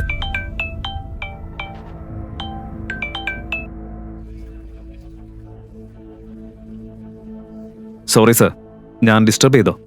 അപ്പോയിന്റ്മെന്റ് ലെറ്ററിൽ സാറിന്റെ സൈൻ വേണം. നാളെ എപ്പോഴാ വരുന്നത്? നാളെ രാവിലെ ഞാൻ ഓഫീസിലേക്ക് വരാം. Okay sir. ഈ രാത്രി ആരോടാ സംസാരിക്കുന്നത്? അത് പിന്നെ ആ ക്രെഡിറ്റ് കാർഡിന്റെ ആളുകളാ. ഈ സമയത്തും വിളിച്ച് ബുദ്ധിമുട്ടിക്കുക. ഭയങ്കര ബുദ്ധിമുട്ടാ അവരെ കൊണ്ട്.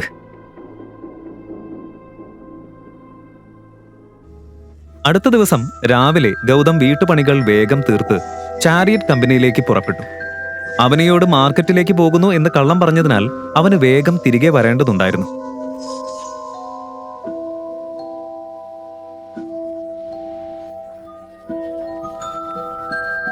Good morning sir. എല്ലാ സീനിയർ എക്സിക്യൂട്ടീവ്സിനെയും കൂട്ടി ഞാനൊരു മീറ്റിംഗ് അറേഞ്ച് ചെയ്തിട്ടുണ്ട് സർ. എപ്പോഴാണ് എത്തുന്നത്? മിസ്റ്റർ അഭിനവ് ഗുപ്ത, ഈ മീറ്റിംഗ് അറേഞ്ച് ചെയ്യാൻ ആരാ പറഞ്ഞത്? ഞാൻ ആരാണെന്ന് ആരും അറിയരുതെന്ന് പറഞ്ഞിട്ടില്ലേ? ഉടൻ മീറ്റിംഗ് ക്യാൻസൽ ചെയ്യ്. സോറി സർ, ഇപ്പൊ തന്നെ ക്യാൻസൽ ചെയ്യാം. ടെൻഷൻ അടിക്കണ്ട, നിങ്ങളെക്കുറിച്ച് ആരും അറിയാൻ പോകുന്നില്ല. ഗുഡ്. ഞാൻ നിങ്ങളെ നിങ്ങളുടെ ക്യാബിനിൽ കാണാം.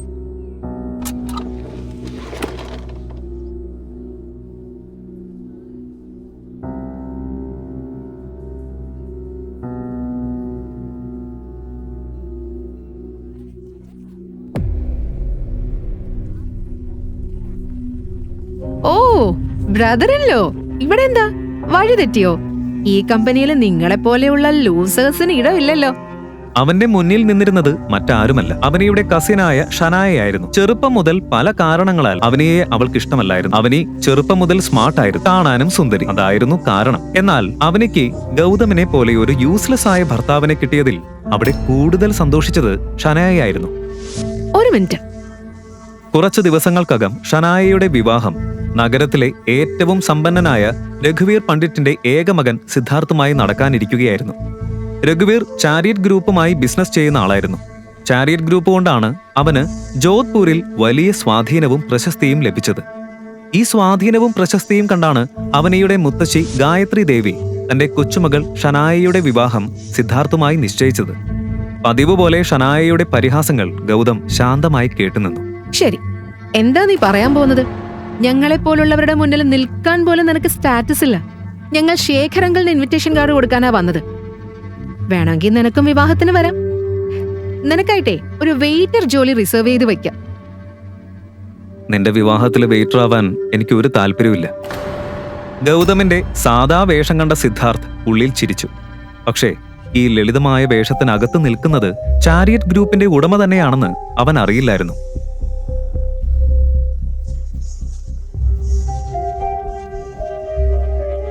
ഓ, അപ്പോ ഇതാണ് ആ വീട്ടുമരുമകൻ ഗൗതം അല്ലേ?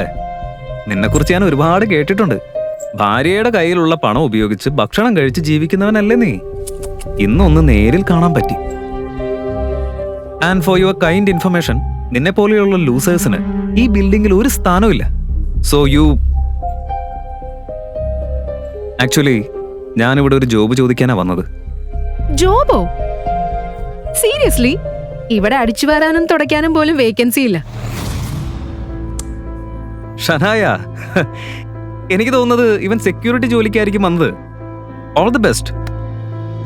ബ്രദർ ഇൻ ലോ, അവനിയുടെ സാലറി വീട്ടു ചെലവിന് തികയുന്നില്ല അല്ലേ? ബട്ട് നിനക്കിവിടെ ജോബ് കിട്ടാനുള്ള ചാൻസ് വളരെ കുറവാണ്. ഒരു കാര്യം ചെയ്യ്, ഇത് കയ്യിൽ വെച്ചോ. ഇത് നിനക്ക് ഉപകരിക്കും. ഇതാർക്ക് ഉപകരിക്കുമെന്ന് സമയം പറയട്ടെ. ഇത് സേഫായി വെച്ചോളൂ. നിനക്കത് എത്രയും പെട്ടെന്ന് വേണ്ടിവരും. എന്താ നീ പറഞ്ഞ? എന്ത് ധൈര്യമുണ്ടെന്ന് നിനക്ക് എന്നോട് ഇങ്ങനെ സംസാരിക്കാൻ? ഇനി മുതൽ നീ എന്തെങ്കിലും പറയുന്നതിനും ചെയ്യുന്നതിനും മുൻപ് ഒന്ന് ആലോചിച്ച് ചെയ്യും. മനസ്സിലായോ? എന്താ നീ എന്ത് ചെയ്യും? പറ, നിനക്ക് എന്ത് ചെയ്യാൻ പറ്റും? ബേബി വിട്ടേക്ക്. ഈ സ്ട്രീറ്റ് റൗഡിയോട് എന്തിനാ സംസാരിക്കുന്നത്? നമ്മൾ വന്ന കാര്യം തീർക്കാം. ഇവൻ അല്ലെങ്കിലും വേറെ ജോലിയൊന്നുമില്ലല്ലോ. ഷനായിയും സിദ്ധാർത്ഥും ചെയർമാന്റെ ക്യാബിനടുത്തേക്ക് പോയി നിൽക്കുകയായിരുന്നു. ഗൗതം പറഞ്ഞ വാക്കുകൾ സിദ്ധാർത്ഥിന്റെ മനസ്സിൽ ഇപ്പോഴും മുഴങ്ങിക്കൊണ്ടിരുന്നു.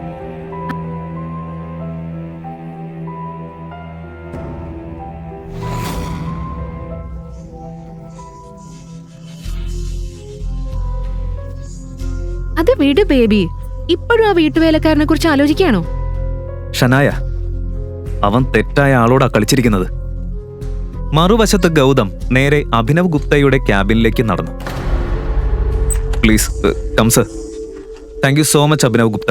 ഒരു കാര്യം ചോദിക്കട്ടെ, ഈ രഘുവീർ പണ്ഡിറ്റിനെയും അയാളുടെ മകൻ സിദ്ധാർത്ഥിനെയും അറിയാം? യെസ് സർ, അറിയാം. മിസ്റ്റർ രഘുവീർ വർഷങ്ങളായി നമ്മുടെ കമ്പനിയുമായി ബിസിനസ് ചെയ്യുന്ന ഒരാളാണ്. ഓക്കെ, ഇന്നു മുതൽ ചാരിയറ്റ് ഗ്രൂപ്പ് രഘുവീറിന്റെ കമ്പനിയുമായി യാതൊരു ബിസിനസ്സും ചെയ്യില്ല. നമ്മൾ സൈൻ ചെയ്യാൻ പോകുന്ന എല്ലാ ഡീൽസും ക്യാൻസൽ ചെയ്തേക്ക്. കൂടാതെ മറ്റൊരു കാര്യം കൂടി അറിയിക്കണം, മറ്റുള്ളവരെ റെസ്പെക്ട് ചെയ്യാൻ അറിയാത്ത ആളുകളുമായി നമ്മൾ ബിസിനസ് ചെയ്യുന്നില്ല. കാരണം സ്റ്റാറ്റസ് നോക്കിയല്ല ബിസിനസ് ചെയ്യുന്നത്, ക്യാരക്ടർ നോക്കിയാണ്. സിദ്ധാർത്ഥ്, ഗൗതം ചെയർമാനോട് സംസാരിക്കുന്നത് കാണുമോ? ഗൗതം കൊണ്ടുവന്ന പണത്തിന്റെ പിന്നിലെ സത്യം അവനെ അറിയുമോ? ഗൗതം പറഞ്ഞത് കേട്ട് അഭിനവ് ഗുപ്ത ഉടൻ തന്നെ രഘുവീറിനെ വിളിച്ചു.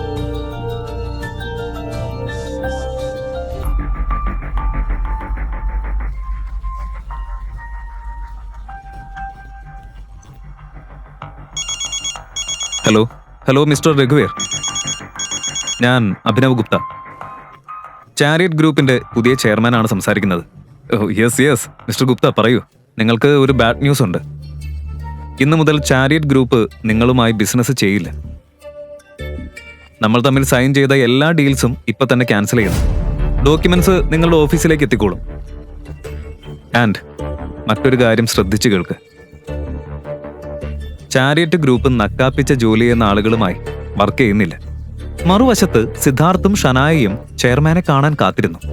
അകത്ത് കയറിയപ്പോൾ ചാരിയറ്റ് ഗ്രൂപ്പിന്റെ പുതിയ ചെയർമാൻ അഭിനവ് ഗുപ്തയാണെന്ന് അവർ തിരിച്ചറിഞ്ഞു. സിദ്ധാർത്ഥ് അമ്പരന്നെങ്കിലും അഭിനവ് ഗുപ്തയെ കാണാനും സംസാരിക്കാനും അവൻ ആഗ്രഹിച്ചു.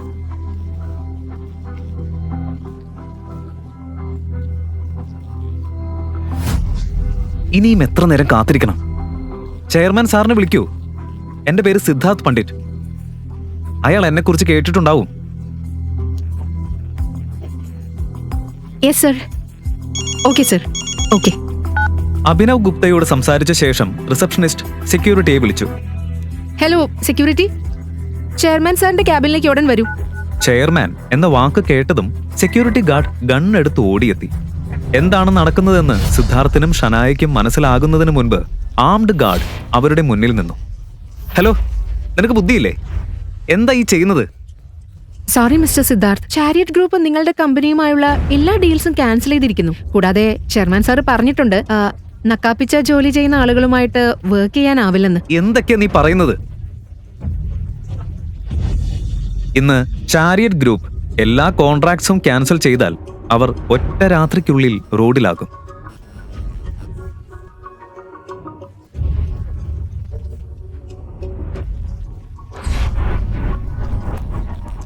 ഇങ്ങനൊരു തീരുമാനം എങ്ങനെ പെട്ടെന്നെടുക്കും? സാർ എവിടെയാ? എനിക്കൊന്ന് കാണണം. സെക്യൂരിറ്റി, സെക്യൂരിറ്റി, ഇവരെ രണ്ടുപേരെയും ഉടൻ ഇവിടുന്ന് പുറത്തേക്ക് കൊണ്ടുപോകും. ഗാർഡ് സിദ്ധാർത്ഥിന്റെ കൈ മുറുകെ തിരിച്ച് അവനെ കുത്തി നിർത്തി. വേദന കൊണ്ട് സിദ്ധാർത്ഥ് നിലവിളിച്ചു. വിടു, വിട്! അത് കണ്ട ഷനായ ഓടി വന്ന് അവനെ രക്ഷിക്കാൻ ശ്രമിച്ചു. പ്ലീസ്, പ്ലീസ്, പ്ലീസ്, ഇങ്ങനെ ചെയ്യരുത്, ഞങ്ങൾ പോവാം. ഷനായയുടെ കണ്ണീരോടെ നിറഞ്ഞ മുഖം കണ്ട ഗാർഡ് ഉടൻ സിദ്ധാർത്ഥിന്റെ കൈവിട്ടു.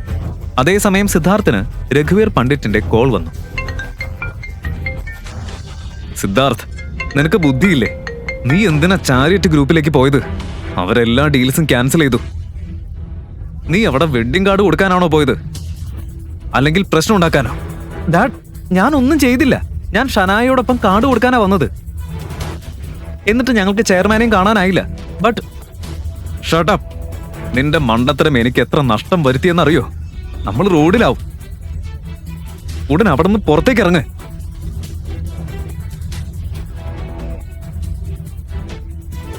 കമോൺ സർ, പുറത്തേക്ക് വരൂ.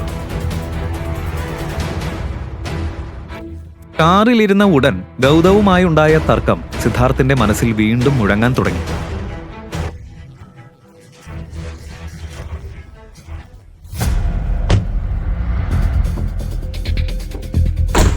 ഷനായ, ഇതെല്ലാം ആ ഗൗതം കാരണമാണെന്നാ എനിക്ക് തോന്നുന്നത്. എന്ത്? അവൻ എന്ത് ചെയ്യാൻ കഴിയും? അവൻ ഇവിടെ ഒരു ജോലി പോലുമില്ല. എങ്കിലും അവന്റെ മനസ്സിന്റെ ഏതോ കോണിൽ സംശയത്തിന്റെ ഒരു വിത്ത് മുളച്ചു തുടങ്ങി. ഇതിന്റെ പിന്നിൽ എന്താണെന്ന് ഞാൻ കണ്ടുപിടിച്ചിരിക്കും. സിദ്ധാർത്ഥിനെ പാഠം പഠിപ്പിച്ചതിന്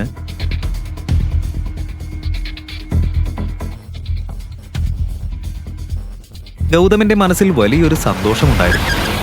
അടുത്ത നിമിഷം അവൻ എല്ലാ ഡോക്യുമെന്റ്സിലും സൈൻ ചെയ്ത് വീട്ടിലേക്ക് പുറപ്പെട്ടു.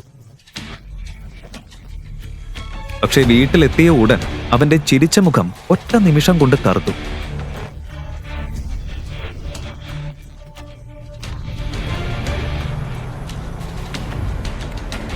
അവനയുടെ മുത്തശ്ശിയായ ഗായത്രി ദേവി സോഫയിൽ ഇരിക്കുകയായിരുന്നു. അവരുടെ ഉയർത്തിപ്പിടിച്ച മൂക്ക് നോക്കിയാൽ തന്നെ അവനയുടെ ചെറിയ വീട്ടിലേക്ക് വരാൻ അവർക്കിഷ്ടമില്ല എന്ന് മനസ്സിലാകുമായിരുന്നു. അനിൽ അഗർവാൾ മാൻഷൻ വിട്ടതു മുതൽ ഗായത്രി ദേവി ഒരിക്കലും ഈ വീട്ടിൽ കാൽ വെച്ചിട്ടില്ല. ഇന്ന് പെട്ടെന്ന് അവർ സോഫയിൽ ഇരിക്കുന്നത് കണ്ടപ്പോൾ ഗൗതമന്റെ മനസ്സ് ചോദ്യങ്ങളാൽ നിറഞ്ഞു. അടുത്ത നിമിഷം അവൻ മുന്നോട്ട് വന്ന് ഗായത്രി ദേവിയുടെ കാലിൽ തൊടാൻ ശ്രമിച്ചു. ഗൗതമനെ കണ്ട ഉടൻ ഗായത്രി ദേവി മുഖം തിരിച്ചു. കാരണം അവർക്ക് ഗൗതമനെ ഒട്ടും ഇഷ്ടമല്ലായിരുന്നു. ഹാളിൽ ഒരു അസ്വസ്ഥമായ നിശബ്ദത നിറഞ്ഞു.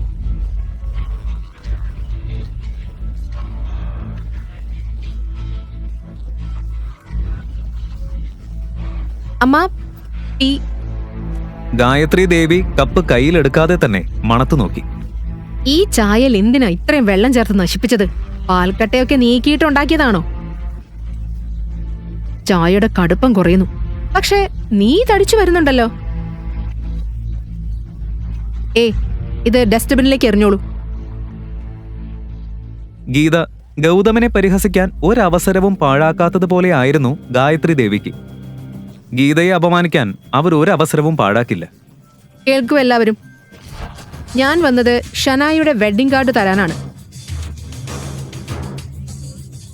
സത്യത്തിൽ നിങ്ങൾ കല്യാണത്തിന് വരണമെന്ന് എനിക്ക് യാതൊരു നിർബന്ധവുമില്ല.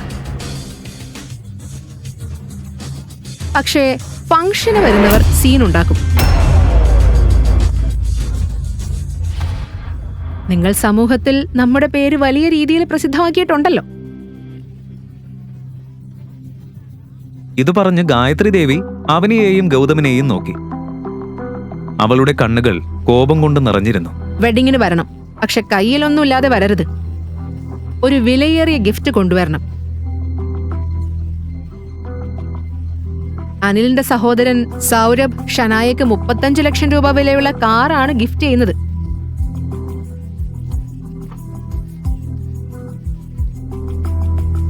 അത്ര വലിയ കാറ് നിങ്ങൾക്ക് കഴിയില്ലെന്നറിയാം.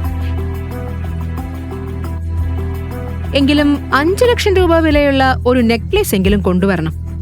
ഇത് കേട്ട് അവന് ഞെട്ടി. കാരണം വീട്ടിലെ മുഴുവൻ സേവിങ്സും അവൾ ഗൗതമിന്റെ ഫ്രണ്ടിന് കൊടുത്തിരുന്നു. ഇല്ല മുത്തശ്ശി, 5 ലക്ഷം രൂപ വളരെ കൂടുതലാ. അത്ര വിലയേറിയ ഗിഫ്റ്റ് കൊണ്ടുവരാൻ ഞങ്ങൾക്ക് കഴിയില്ല. അതെ അമ്മ, നോക്ക്, ഇവിടെ വീട്ടിൽ ഒരു സേവിങ്സും ഇല്ല. ഇങ്ങനെ വില കൂടിയ ഗിഫ്റ്റ് ഞങ്ങൾ എങ്ങനെ കൊണ്ടുവരും? നിങ്ങളുടെ കിഡ്നിയോ അല്ലെങ്കിൽ ഈ വീട് വിറ്റാലും മതി, അതൊന്നും എനിക്കറിയണ്ട. പക്ഷേ ഗിഫ്റ്റ് കുറഞ്ഞത് 5 ലക്ഷം രൂപയെങ്കിലും വേണം. ഗായത്രി ദേവിയുടെ കോപഭരിതമായ ശബ്ദം കേട്ട് എല്ലാവരും തമ്മിൽ നോക്കി നിന്നു. പറയാനുള്ളത് പറഞ്ഞു തീർത്ത് അവർ കോപത്തോടെ വീട്ടിൽ നിന്ന് പുറത്തേക്ക് പോയി. 5 ലക്ഷം എന്നത് 5 രൂപ പോലെ പറയുന്നു. ഷനായുടെ വെഡിങ്ങിന് ഇത്രയും ഒരുക്കോ? അവനിയുടെ വെഡിങ് സമയത്ത് ഇവർക്ക് എന്തായിരുന്നു? മോം, അവനി, ഞാൻ നിന്റെ വെഡിങ്ങിന് വന്ന ഓരോ എൻവലപ്പും തുറന്നു നോക്കിയതാ. ഒരാളും 500-ൽ കൂടുതൽ ഇട്ടിരുന്നില്ല. എല്ലാവരും വന്ന് ഫ്രീ ആയിട്ട് ഫുഡ് കഴിച്ചു പോയി. ഇപ്പൊ ഷനായുടെ വെഡിങ്ങിന് 5 ലക്ഷം ഗിഫ്റ്റ്, 35 ലക്ഷം രൂപയുടെ കാർ. എന്തൊക്കെയാ പറയുന്നത്? എന്താ ഈ ഡ്രാമ ദൈവത്തിനറിയാം. അതെ ഗീത, പക്ഷേ അമ്മ പറഞ്ഞ കൊടുക്കേണ്ടി വരും. എന്താ കൊടുക്കേണ്ടത്? നിങ്ങൾക്ക് ബുദ്ധിയുണ്ടോ? അല്ലെങ്കിൽ തലായണയ്ക്കടിയിൽ വെച്ചിട്ടുണ്ടോ ഇത്രയും പണം? ഇപ്പൊ തന്നെ നിങ്ങൾ കാരണം 27 ലക്ഷം രൂപ കടമുണ്ട്. ഇത്രയും വിലയേറിയ ഗിഫ്റ്റ് എവിടെ നിന്ന് കൊടുക്കാനാ? അമ്മ എത്ര ദേഷ്യത്തിലാണെന്ന് കണ്ടില്ലേ? ഒരു കാര്യം ചെയ്യാം, ഈ വീട് പണയം വെക്കാം. അയ്യോ, അത് വെച്ച് നെക്ലസും വാങ്ങാം. ബാക്കി പണം ഗൗതമിന്റെ ഫ്രണ്ടിനും കൊടുക്കാം. എന്താ നിങ്ങൾ ഇവിടെ ഇരുന്ന് സംസാരിക്കുന്നത്? ഷനായുടെ വെഡിങ്ങിന് എക്സ്പെൻസീവ് ഗിഫ്റ്റ് കൊടുക്കാൻ വീട് പണയം വെക്കാനോ? അതെ, മുത്തശ്ശിയുടെ വ്യാജാഭിമാനത്തിന് വേണ്ടിയാണോ? പിന്നെ നമ്മൾ എവിടെ താമസിക്കും? റോഡിലോ? ഇത് പറഞ്ഞ് ഗീത കോപത്തോടെ അനിലിനെയും ഗൗതമിനെയും നോക്കി. അവനി, എന്റെ കയ്യിൽ കുറച്ച് പണമുണ്ട്. നമുക്ക് ഒരു ചീപ്പ് നെക്ലേസ് വാങ്ങാം. ശരി മോം, മാർക്കറ്റില് ഡെലിക്കേറ്റ് ആൻഡ് ക്ലാസി ഡിസൈൻസ് ഉണ്ടാകും. I know. ഗൗതം, കാർ എടുക്ക്, പോവാം. കുറച്ചു നേരം കൊണ്ട് എല്ലാവരും ജോധ്പൂരിന്റെ ഓൾഡ് മാർക്കറ്റിലേക്ക് പുറപ്പെട്ടു. ഗൗതം കാർ ഒരു വലിയ ജ്വല്ലറി ഷോപ്പിന്റെ മുന്നിൽ നിർത്തി. ജോധ്പൂരിലെ വളരെ പ്രശസ്തമായ ജ്വല്ലറി ഷോപ്പായിരുന്നു അത്. അവനി തന്റെ ബഡ്ജറ്റ് ഓർത്തു. അതായത് വളരെ കുറഞ്ഞ തുക. എങ്കിലും കുറച്ച് ആലോചിച്ച ശേഷം എല്ലാവരും അകത്ത് കയറി.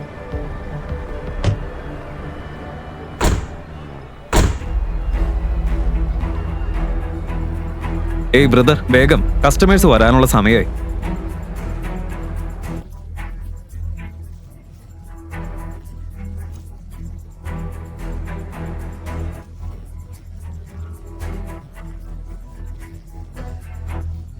അവരകത്ത് കയറുമ്പോൾ ഒരു കൂറ്റൻ ആൾ ചിരിച്ചുകൊണ്ട് സ്വീകരിച്ചു. Good morning, good morning.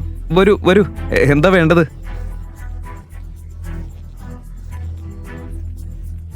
ഒരു നെക്ലേസും മാച്ചിങ് ഇയറിംഗ്സും നോക്കണം. Yes madam. ഇത് നോക്കൂ, ചോക്കർ ഡിസൈൻ ആണ്. ഇഷ്ടായില്ലേ? വേറെ കാണിക്കാം. അവനീ ഓരോ നെക്ലസും കാണുന്നതിന് മുൻപ് തന്നെ അതിന്റെ വില മനസ്സിൽ കണക്കാക്കുകയായിരുന്നു. എല്ലാം അവളുടെ ബഡ്ജറ്റ് കടന്നതായിരുന്നു. ഗൗതമിനും അത് മനസ്സിലായി. ഇത്രയും കണ്ടിട്ടും അവനിക്കൊന്നും ഇഷ്ടമായില്ല. ഇത് കണ്ട ഷോപ്പ് ഓണർക്ക് സംശയം തോന്നി. ഗൗതമും അവനെയും തമ്മിൽ കണ്ണുകൊണ്ട് സംസാരിക്കുന്നതും കണ്ടപ്പോൾ ഇവർ ഫ്രോഡാണോ എന്ന സംശയം അവനുണ്ടായി. ഉടൻ പുറത്തു നിന്നിരുന്ന ഗാർഡ്സിന് സിഗ്നൽ നൽകി. അവരകത്തു വന്ന് അവനി, ഗൗതം, ഗീത എന്നിവരെ ശ്രദ്ധിച്ചു നോക്കാൻ തുടങ്ങി. ഇത് കണ്ട അവനിക്കും ഗീതയ്ക്കും പേടി തോന്നി. ഇപ്പോ വിലയേറിയ ഡിസൈൻസ് എല്ലാം ഞാൻ നിങ്ങളുടെ മുന്നിൽ വെച്ചിട്ടുണ്ട്. ഇതിലൊന്നും ഇഷ്ടമായില്ലെങ്കിൽ പറഞ്ഞോളൂ. അങ്ങനെയൊന്നുമില്ല, എല്ലാം ഇഷ്ടായി. പക്ഷേ എന്ത് പക്ഷേ മാഡം? ഈ ഷോപ്പിൽ ഒരുപാട് കസ്റ്റമേഴ്സ് വരാറുണ്ട്. പക്ഷെ ഞാൻ കൗണ്ടറിൽ നിന്ന് വന്ന് ആർക്കും ജ്വല്ലറി കാണിച്ചു കൊടുക്കാറില്ല. ഞാൻ കള്ളം പറയുന്നതല്ല. അതിനോട് സെയിൽസ്മാൻ ഉണ്ട്. Thank you. ഞങ്ങൾ ഇതിൽ നിന്ന് തന്നെ സെലക്ട് ചെയ്യാം.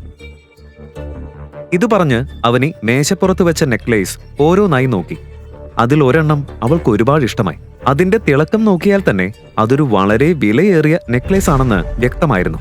ആ നെക്ലേസ് മുഴുവൻ പച്ചക്കല്ലുകൾ പതിപ്പിച്ച് വളരെ മനോഹരമായ ഡിസൈൻ ആയിരുന്നു. പക്ഷേ അവനിയുടെ മനസ്സ് ഏതോ വിധത്തിൽ അതേ നെക്ലേസിലാണ് ഉടക്കിയത്. ഗൗതം ആ നെക്ലേസ് നോക്കുമ്പോൾ അവനിയുടെ കണ്ണിലെ ആ തിളക്കവും നോക്കുകയായിരുന്നു.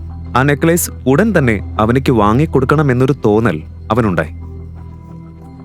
ഏയ് മാഡം, ഇതൊരു റെയർ പീസാണ്. പ്യുവർ ജോധ്പൂരി ഡിസൈൻ വർക്ക്, കൂടാതെ ചോക്കർ ഡിസൈനും. ഇല്ല, ഇത് വളരെ എക്സ്പെൻസീവാ. ഞങ്ങളുടെ ബഡ്ജറ്റ് 50,000 രൂപയാ മാക്സിമം.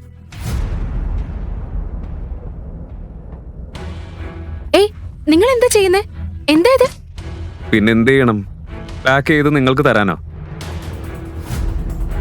മാഡം, ഇങ്ങനെ വിലയേറിയ ജ്വല്ലറി വാങ്ങാൻ കഴിവില്ലെങ്കിൽ ആദ്യം തന്നെ പറഞ്ഞൂടെ? ഇത്രയ്ക്ക് എക്സ്പെൻസീവ് സെറ്റ് എല്ലാം എടുത്ത് കാണിക്കേണ്ടി വരില്ലായിരുന്നല്ലോ. എവിടെന്നാ നിങ്ങളൊക്കെ കയറി വരുന്നതെന്നറിയില്ല. ബ്രദർ, എല്ലാം പാക്ക് ചെയ്ത് വെക്കേ.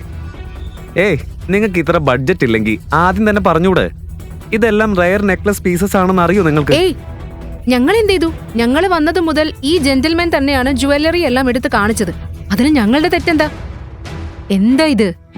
വാവ്, കള്ളനെ പിടിച്ച പോലീസുകാരനെ പോലെ സംസാരിക്കുകയാണല്ലോ. എനിക്ക് മുമ്പേ മനസ്സിലായിരുന്നു നിങ്ങൾ പോക്കറ്റിൽ 5 പൈസ പോലും ഇല്ലാതെ വില കൂടിയ സാധനങ്ങൾ കാണാൻ വന്നതാണെന്ന്. മതി, നിർത്തിക്കോ നിന്റെ സംസാരം. കുറെ നേരമായി. രാജു, പോലീസിനെ വിളിക്കേ. ഷോപ്പിലേക്ക് വന്ന് നമ്മളെ ഭീഷണിപ്പെടുത്തുന്നു. ഗൗതം, പോവാം. ചെല്ലു മാഡം, പോ. ഇതുപോലെ വേറെ ആരുടെയെങ്കിലും സമയം കളയാനല്ലേ? ഇയാൾ എന്താ പറയുന്നത്?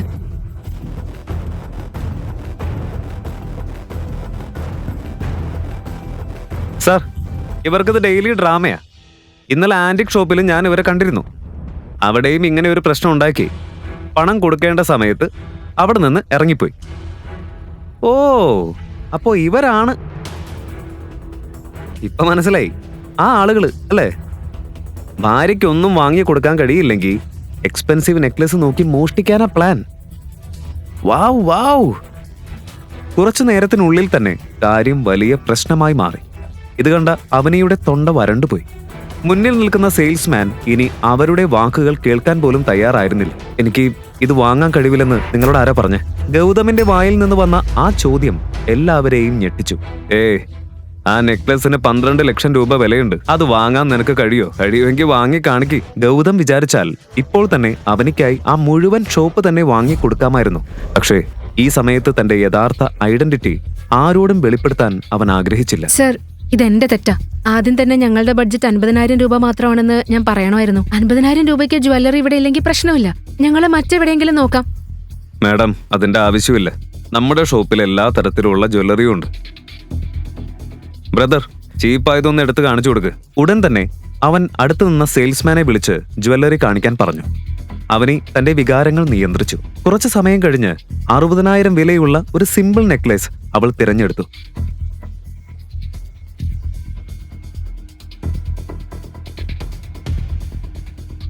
മോം, ഇതിന് പേയ്മെന്റ് ചെയ്യ്. നെക്ലേസ് പാക്ക് ചെയ്ത് കിട്ടിയ ശേഷം അവനി ഗീതയെ നോക്കി. എന്റെ എല്ലാ മൂടും പോയി. ഇതൊക്കെ ഈ ഗൗതം കാരണമാണ്. അവന്റെ പോക്കറ്റിൽ കുറെ പണം ഉള്ള പോലെ നമ്മൾ ഈ എക്സ്പെൻസീവ് ഷോപ്പിൽ കൊണ്ടുവന്നത്. ഇതാ പണം. ഗീത ഉടൻ പേഴ്സിൽ നിന്ന് പണമെടുത്ത് ക്യാഷ് കൗണ്ടറിൽ കൊടുത്തു. ദാ ഇത് കൊടുക്ക്. ശേഷം അവർ ഷോപ്പിൽ നിന്ന് പുറത്തേക്ക് നടന്നു. അനിലും അവനിയും നെക്ലസ് ബാഗ് എടുത്ത് അവളുടെ പിന്നാലെ പുറത്തുപോയി. പക്ഷേ ഗൗതം അപ്പോഴും അവിടെ തന്നെ നിന്നുകൊണ്ട് ഷോപ്പ് ഓണറിനെ കോപത്തോടെ നോക്കുകയായിരുന്നു. എന്താ ബ്രദർ, നിന്റെ ഭാര്യ പോയില്ലേ? ചെല്ല്, പോക്കറ്റിൽ പണമില്ലെങ്കിൽ ആകാശത്ത് കോട്ട കെട്ടരുത്. ഇത് കേട്ട് ഗൗതം ഗേറ്റ് വഴി പുറത്തേക്ക് നടന്നു. പക്ഷേ അവന്റെ കോപം ഇപ്പോഴും തീർന്നിരുന്നില്ല. പുറത്തേക്ക് വന്നപ്പോൾ അവർ കാറിനരികിൽ അവനെ കാത്തു നിൽക്കുന്നത് കണ്ടു.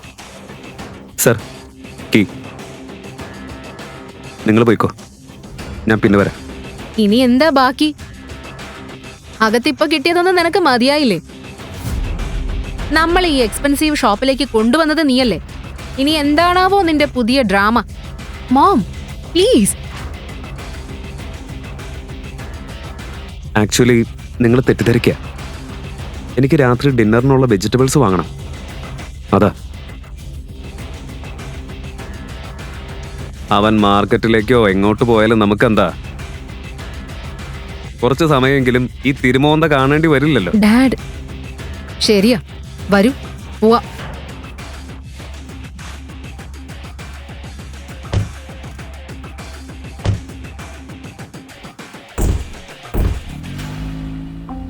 അവർ പോകുന്നതും നോക്കി ഗൗതം അവിടെ നിന്നു. അവനിയുടെ കാർ കണ്ണിൽ നിന്ന് മറഞ്ഞതോടെ അവൻ തന്റെ ഷർട്ട് സ്ലീവ്സ് മടക്കി വീണ്ടും അതേ ജ്വല്ലറി ഷോപ്പിലേക്ക് നടന്നു.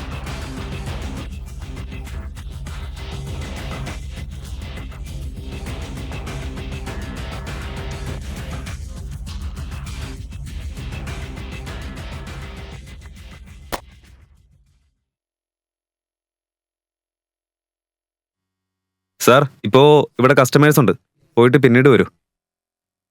ഞാൻ ആ 12 ലക്ഷം രൂപ വിലയുള്ള നെക്ലസ് വാങ്ങാൻ വന്നത്. ഗൗതം പറഞ്ഞത് കേട്ട ഉടൻ സെയിൽസ്മാൻ എല്ലാവരും ചിരിക്കാൻ തുടങ്ങി. ഓണർക്കും ചിരി അടക്കാൻ കഴിഞ്ഞില്ല. നെക്ലസോ? നിന്റെ തലച്ചോറ് ഭാര്യയുടെ പേഴ്സിൽ വെച്ചിട്ടാണോ വന്നത്? ഇവന്റെ ഉള്ളിലാണേ, ഇപ്പോഴാ ഉണർന്നേന്ന് തോന്നുന്നു. നിങ്ങളുടെ തമാശയൊക്കെ കഴിഞ്ഞെങ്കിൽ ഇനി പ്രധാന കാര്യത്തിലേക്ക് വരാം. നീ ശരിക്കും ആ നെക്ലസ് വാങ്ങോ? അത് വാങ്ങാനുള്ള സ്റ്റാറ്റസ് നിനക്കില്ല. എന്റെ സ്റ്റാറ്റസ് എന്താണെന്ന് നിങ്ങൾക്ക് ചിന്തിക്കാൻ പോലും കഴിയും. ഇപ്പോൾ ഞാനിവിടെ വന്നിരിക്കുന്നത് ഒരു കസ്റ്റമറായിട്ടാ. ഒരുപാട് നേരമായി നീ. സെക്യൂരിറ്റി, ഇവനെ പിടിച്ച് പുറത്തേക്ക് എറിയേ. ഇനി നീ നേരെ പോലീസ് സ്റ്റേഷനിലേക്കാ പോകുന്നത്. ഈ മാർക്കറ്റ് മുഴുവൻ അറിയുന്ന വലിയ ഷോപ്പാ ഇത്. ഞാൻ ഒന്ന് വിളിച്ചാൽ തന്നെ ഇവിടെ വലിയ ക്രൗഡ് കൂടി വരും. അവർ നിന്നെ എന്ത് ചെയ്യുമെന്ന് പറയാൻ പോലും കഴിയില്ല. ഇവിടെയുള്ളവർ ആദ്യം നിന്നെ അടിക്കും, പിന്നെ പോലീസ് സ്റ്റേഷനിലേക്ക് കൊണ്ടുപോകും. അവിടെ പോലീസ് വീണ്ടും അടിക്കും. ഇത് കേട്ടയുടൻ ഗൗതം തന്റെ മൊബൈൽ പുറത്തെടുത്തു. ഇനി അവൻ പിന്നോട്ടില്ല എന്ന് തീരുമാനിച്ചിരുന്നു. Hello Munshiji, shop number 105 all city, Ajit Nagar. നിങ്ങൾക്ക് ഇവിടെ എത്താൻ 10 മിനിറ്റ് സമയം.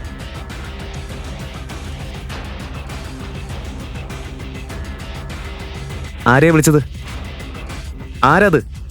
നീ വിളിച്ചാ വന്ന ഉടനെ നിന്നെ രക്ഷിച്ചു കൊണ്ടുപോവാൻ.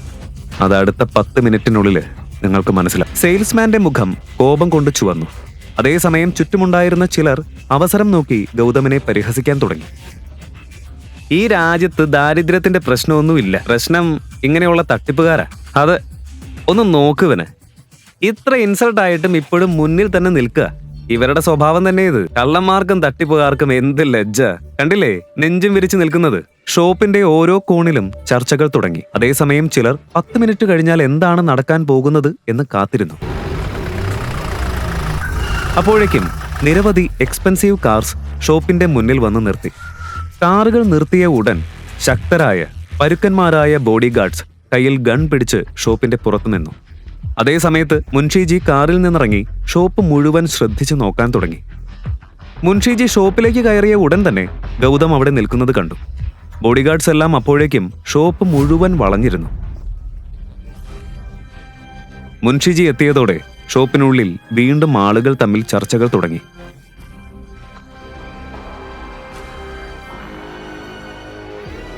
സർ, ഈ ചെറിയ ഷോപ്പിൽ എന്താ ചെയ്യുന്നത്? മുൻഷിജി, ഇയാൾക്ക് എന്റെ സ്റ്റാറ്റസ് കാണണം പോലും.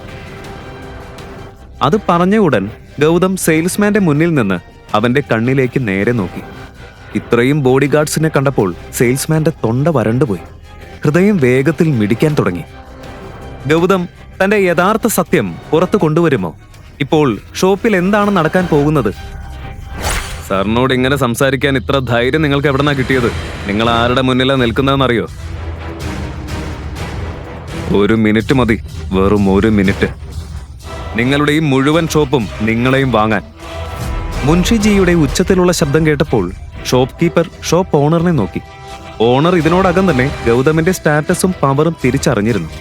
പുറത്തേക്ക് ഒരു സാധാരണ മനുഷ്യനായി തോന്നുന്ന ഗൗതമിന്റെ യഥാർത്ഥ സത്യം മറ്റൊന്നായിരുന്നു.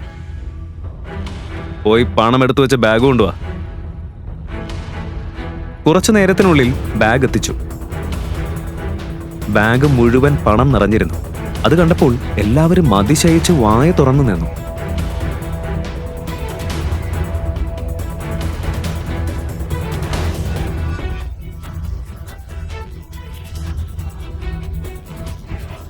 മറുവശത്ത് ഷോപ്പ് ഓണറിന്റെ കാലുകൾ വിറയ്ക്കാൻ തുടങ്ങി. അടുത്ത നിമിഷം അവൻ ഗൗതമിന്റെ കാലിൽ വീണു.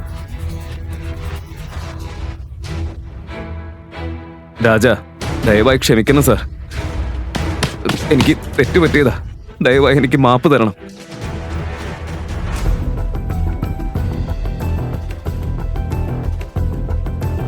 മിസ്റ്റർ സെയിൽസ്മാൻ, ഇനി പറയ്, നിങ്ങൾക്ക് എന്റെ സ്റ്റാറ്റസ് അറിയണ്ടേ? ക്ഷമിക്കണം സാർ, ഞാൻ അറിയാതെ ചെയ്തതാ. ദയവായി ക്ഷമിക്കണം. ശരി, ഇത്തവണ ഞാൻ ക്ഷമിക്കുന്നു. പക്ഷേ ഇനി മുതൽ ആരെയെങ്കിലും നിങ്ങൾ പരിഹസിച്ച നിങ്ങളെ ഞാൻ വെറുതെ വിടുമെന്ന് കരുതരുത്. ഇത് പറഞ്ഞ് ഗൗതം ഗാർഡ്സിനെ നോക്കി സിഗ്നൽ നൽകി. കുറച്ചു മുൻപ് ഗൗതമനെ പരിഹസിച്ചിരുന്ന ആളുകൾ ഇപ്പോൾ അവനെ വേറൊരു റെസ്പെക്ട് കൊണ്ട് നോക്കുകയായിരുന്നു. ഇപ്പോ എന്റെ വൈഫിന് ഇഷ്ടമായിരുന്ന ആ നെക്ലസ് എടുത്ത് കാണിക്കേ. യെസ്, തീർച്ചയായും. എന്താ ഈ നോക്കി നിൽക്കുന്നത്? അത് വേഗം എടുത്തുകൊണ്ട് വരൂ. ഗൗതം ആ നെക്ലസ് നോക്കി ചെറുതായി ചിരിച്ചു. കുറച്ചു സമയത്തിനുള്ളിൽ തന്നെ അവൻ ഷോപ്പിൽ നിന്ന് നിരവധി എക്സ്പെൻസീവ് ജ്വല്ലറി വാങ്ങി. ഇത് കണ്ടപ്പോൾ ഷോപ്പ് ഓണേഴ്സ് എല്ലാം അത്ഭുതത്തോടെ നിന്നു. ശരി,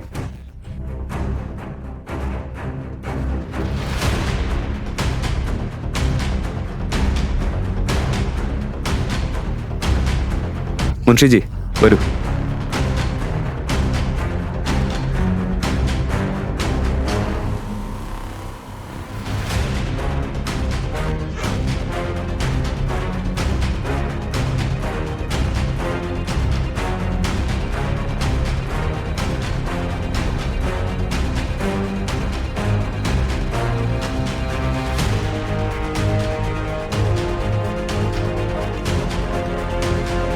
മുൻഷിജി, ഈ ജ്വല്ലറി എല്ലാം നന്നായി പാക്ക് ചെയ്യും. കൂടാതെ കുറച്ച് എക്സ്പെൻസീവ് ഗിഫ്റ്റ് കൂടി ചേർക്ക്. നാളെ അവനിയുടെ കസിന്റെ വെഡിങ് ആണ്. അവൾക്ക് ആരുടെയും മുന്നിൽ നാണം കെടേണ്ടി വരരുത്. അതിനാൽ ഈ ഗിഫ്റ്റ് എല്ലാം അവനിയുടെ പേരിൽ അവിടെ എത്തിച്ചു കൊടുക്കണം. ആ പിന്നെ ആ ബ്ലൂ കളർ ബോക്സ് സെപ്പറേറ്റ് ആയിട്ട് വെക്കണം. ശരി സർ, അത് ഞാൻ എൻ്റെ കൈകൊണ്ട് തന്നെ അവനിക്ക് ഗിഫ്റ്റ് ചെയ്യും. ശരി സാർ, നിങ്ങൾക്ക് ഇഷ്ടമുള്ളതുപോലെ. ചെറിയ വായിൽ വലിയ വാക്ക് പറയുകയല്ല. പക്ഷേ സാർ, സത്യങ്ങളൊന്നും അവനോട് പറയാത്തതെന്താ? ഞാൻ പറയും മുൻഷിജി, പക്ഷേ ഇപ്പൊ ശരിയായ സമയമല്ല. സമയം വന്നാൽ ഞാൻ തന്നെ പറയും. അത് ശരിയാ. നിങ്ങളുടെ ഇൻലോസ് നിങ്ങൾ രാഞ്ചൂറിലെ രാത്തോറാണെന്ന് അറിഞ്ഞാൽ അവരൊരിക്കലും നിങ്ങളെ അവനോട് ഡിവോഴ്സ് ചെയ്യാൻ അനുവദിക്കില്ല. ശരി മുൻഷിജി, ഞാൻ പോട്ടെ. ഗൗതം ഒന്നും പറഞ്ഞില്ല. പക്ഷേ മുൻഷിജി പറഞ്ഞ വാക്കുകൾ അവനെ സന്തോഷിപ്പിച്ചില്ലെന്ന് അവന്റെ കണ്ണുകളിൽ നിന്ന് വ്യക്തമായിരുന്നു. എളുപ്പമുള്ള പൂക്കളുടെ വഴിയിൽ അവൻ എന്തുകൊണ്ടാണ് ഈ മുള്ളുകളുള്ള വഴി തിരഞ്ഞെടുത്തതെന്ന് മുൻഷിജിക്കും മനസ്സിലായില്ല. വെജിറ്റബിൾസ് വാങ്ങി തിരിച്ച് വീട്ടിലെത്തിയപ്പോൾ അവന്റെ മുഖത്തുണ്ടായിരുന്ന സന്തോഷം ഇല്ലാതായി. വീട്ടിൽ ഇതിനോടകം തന്നെ മറ്റൊരു തർക്കം തുടങ്ങിയിരുന്നു.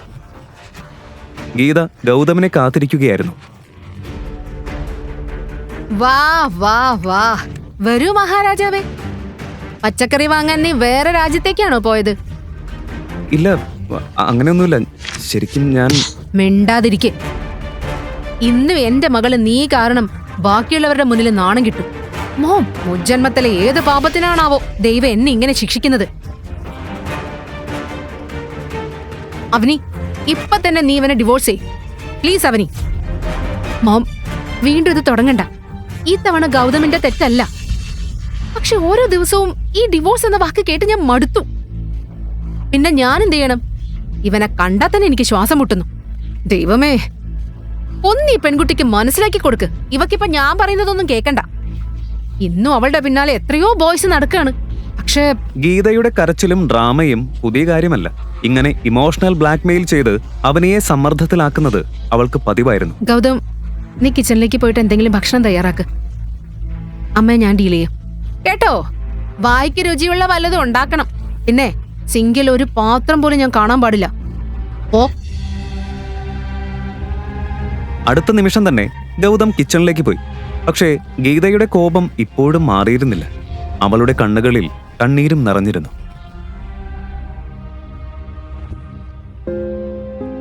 മോം, മോം, അമ്മ ഓവർ തിങ്ക് ചെയ്യുന്നതാ. അങ്ങനെ ഒന്നുമില്ല. പ്ലീസ് മോളെ, പ്ലീസ്. ഇനിയും വൈകിട്ടില്ല. പിന്നെ നീ ഇതിന് റിഗ്രറ്റ് ചെയ്യും. ഇന്ന് തന്നെ നീ അവനെ ഡിവോഴ്സ് ചെയ്യും. പ്ലീസ് മോളെ. വീണ്ടും അതേ കാര്യ പറയുന്നത്. ഞാനിനി അമ്മ എങ്ങനെയാ പറഞ്ഞ് മനസ്സിലാക്കണ്ടേ? നിങ്ങൾ എത്ര പറഞ്ഞാലും ഞാൻ ഒരിക്കലും ഗൗതമനെ ഡിവോഴ്സ് ചെയ്യില്ല. ഇത് ഫൈനലാ. മോളെ, ദയവായി ഇത് മനസ്സിലാക്ക്. അവനി, അവനി.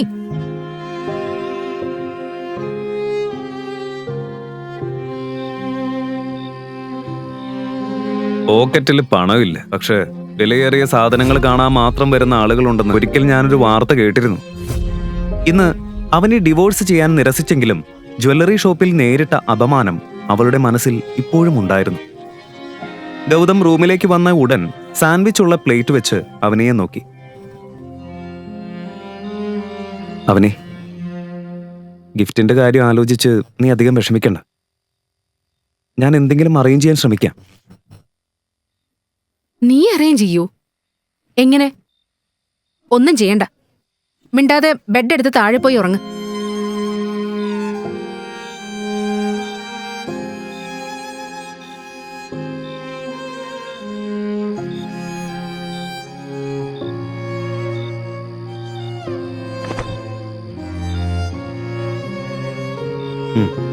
Good night.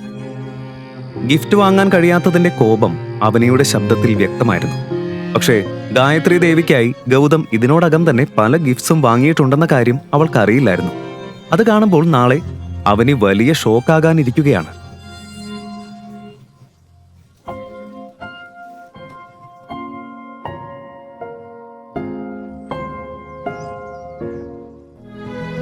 അവനെ ഒരു സ്റ്റണ്ണിംഗ് ബ്ലൂ ഡ്രസ് ധരിച്ചിരുന്നു. അത് അവളുടെ സൗന്ദര്യം കൂടുതൽ വർദ്ധിപ്പിച്ചു. അതുകൊണ്ട് തന്നെ ഡ്രൈവ് ചെയ്യുമ്പോൾ മിറർ വഴി ഗൗതം അവളെ വീണ്ടും വീണ്ടും നോക്കുകയായിരുന്നു. കുറച്ചു സമയത്തിനുള്ളിൽ ഗൗതം കാർ അഗർവാൾ മാൻഷന്റെ മുന്നിൽ പാർക്ക് ചെയ്തു. പുറത്തു നിന്നിരുന്ന എക്സ്പെൻസീവ് കാർസും വീട്ടിലെ ഡെക്കറേഷൻസും കണ്ടാൽ തന്നെ അഗർവാൾ ഫാമിലിയിലെ എല്ലാ അംഗങ്ങളും പാർട്ടിക്ക് എത്തിയെന്ന് മനസ്സിലാകുമായിരുന്നു.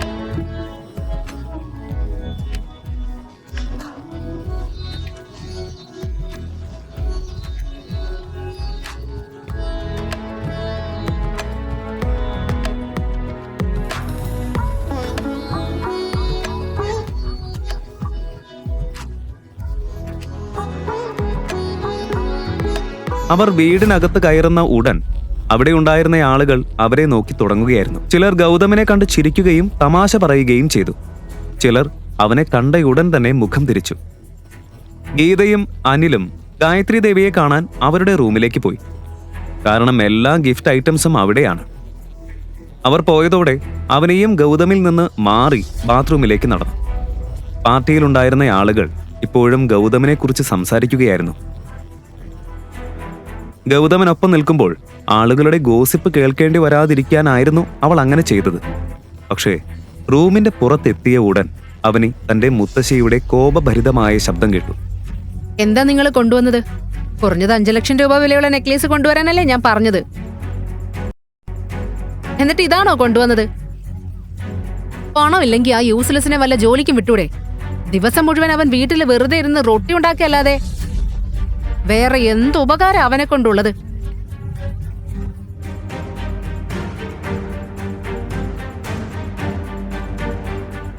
മുത്തശ്ശി, എന്താ സംഭവിച്ചത്? അമ്മയും അച്ഛനെയും ഇത്രയും പറയാൻ അവരെന്താ ചെയ്തത്? അവനയുടെ കോപമുള്ള ശബ്ദം കേട്ട് ഗായത്രി നെക്ലസ് അവൾക്ക് നേരെ എറിഞ്ഞു. എന്റെ മുന്നിൽ ഇത്ര ശബ്ദം ഉയർത്താൻ നിനക്ക് എത്ര ധൈര്യമുണ്ട്? ഇന്ന് ഷനായുടെ എൻഗേജ്മെന്റാ, അതും നഗരത്തിലെ ഏറ്റവും വലിയ ഫാമിലിയുമായിട്ട്. അപ്പോ അവര് നിന്റെ മകൻ എന്ത് ഗിഫ്റ്റാ തന്നതെന്ന് ചോദിച്ചാ ഞാൻ എന്താ അവരോട് പറയാ? എന്ത് മറുപടി നൽകും ഞാൻ? ഈ പൊളിഞ്ഞ ഗിഫ്റ്റാണെന്നോ? ഇത് കേട്ട് അവനെ എന്തോ പറയാനായി മുന്നോട്ട് വന്നു. പക്ഷേ അനിൽ കൈകൊണ്ട് അവളെ തടഞ്ഞു. ഇപ്പൊ വേണ്ട. കാരണം ഗായത്രി ദേവിയുടെ കോപം എങ്ങനെയാണെന്ന് അവന് നന്നായി അറിയാമായിരുന്നു. മുത്തശ്ശി, നിങ്ങളെ സന്തോഷിപ്പിക്കാൻ ഞങ്ങൾ എന്തും ചെയ്യും. പക്ഷെ നിങ്ങളുടെ പരാതികൾ ഒരിക്കലും അവസാനിക്കില്ല. ഈ നെക്ലേസ് 60,000 രൂപ വിലയുള്ളതാ. ഞങ്ങൾക്കത് വലിയ പണമാണ്. പക്ഷെ നിങ്ങൾക്ക് അതിന് വിലയില്ല. എളുപ്പത്തിൽ നിങ്ങളത് എടുത്തെറിഞ്ഞു. ഗായത്രി ദേവിയുടെ മുഖം ഇപ്പോൾ കോപത്തിൽ കത്തിക്കൊണ്ടിരുന്നു. അടുത്തു വെച്ചിരുന്ന ചായക്കപ്പ് അവൾ എടുത്തു. കോപത്തിൽ അതിലെ ചൂടുള്ള ചായ അവനിയുടെ മേലെറിയാൻ അവൾ കൈ ഉയർത്തി. അവനെ ഉടൻ തന്നെ രക്ഷപ്പെടാൻ മുഖം തിരിച്ചു. അതേ നിമിഷം കപ്പ് പൊട്ടുന്ന വലിയ ശബ്ദം അവൾ കേട്ടു. അവനെ തിരിഞ്ഞു നോക്കിയപ്പോൾ അവൾ ഞെട്ടിപ്പോയി. അവളുടെ മുന്നിൽ ഗൗതം നിൽക്കുകയായിരുന്നു. ഗായത്രിയുടെ കൈ പിടിച്ച് കപ്പ് മതിലിലേക്ക് എറിഞ്ഞത് അവനായിരുന്നു. നീയോ?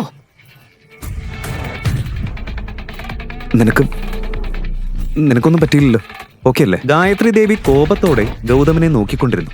പക്ഷെ അവൾ എന്തെങ്കിലും പറയുന്നതിന് മുൻപ് പുറത്തുനിന്ന് ഉച്ചത്തിലുള്ള ഒരു ശബ്ദം കേട്ടു. മുത്തശ്ശി, കരൺവീർ അങ്കിൾ വന്നിട്ടുണ്ട്, വേഗം വരൂ. കരൺവീർ എന്ന പേര് കേട്ടയുടൻ ഗായത്രി ദേവിയുടെ കോപം ഒരു നിമിഷം അപ്രത്യക്ഷമായി. കാരണം അവളുടെ കണ്ണിൽ കരൺവീർ അവളുടെ ഏറ്റവും അഭിമാനമുള്ള മകനായിരുന്നു.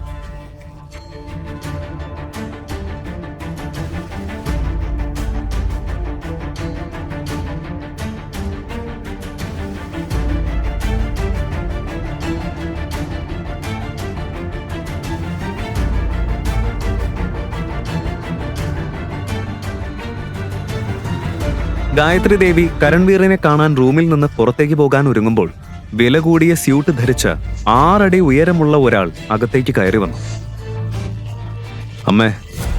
അമ്മ എങ്ങോട്ടാ? ഞാൻ നിങ്ങളെ കാണാനാണ് വന്നത്.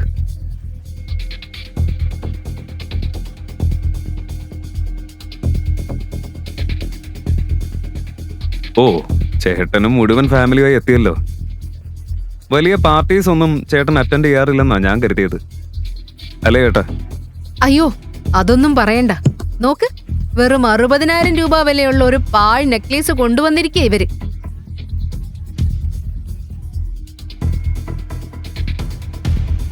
നിങ്ങളെക്കുറിച്ച് ചിന്തിച്ചില്ലെങ്കിൽ പോലും നിങ്ങൾ ഷനായയുടെ മാനത്തെക്കുറിച്ച് ഒന്ന് ചിന്തിക്കേണ്ടതായിരുന്നില്ലേ?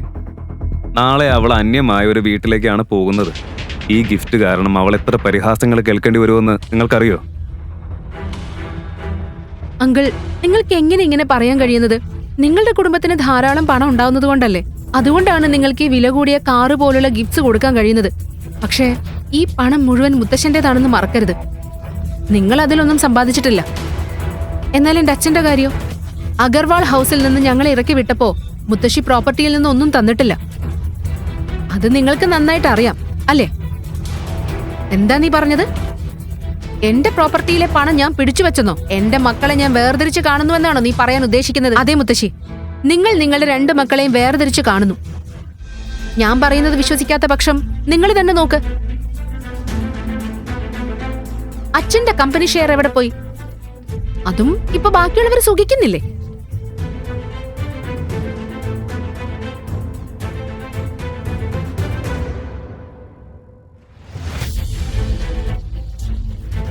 വെറുതെ ഈ വർത്താനം പറയുന്നത് നിർത്ത്. ഇന്ന് എത്ര സന്തോഷമുള്ള ദിവസാ.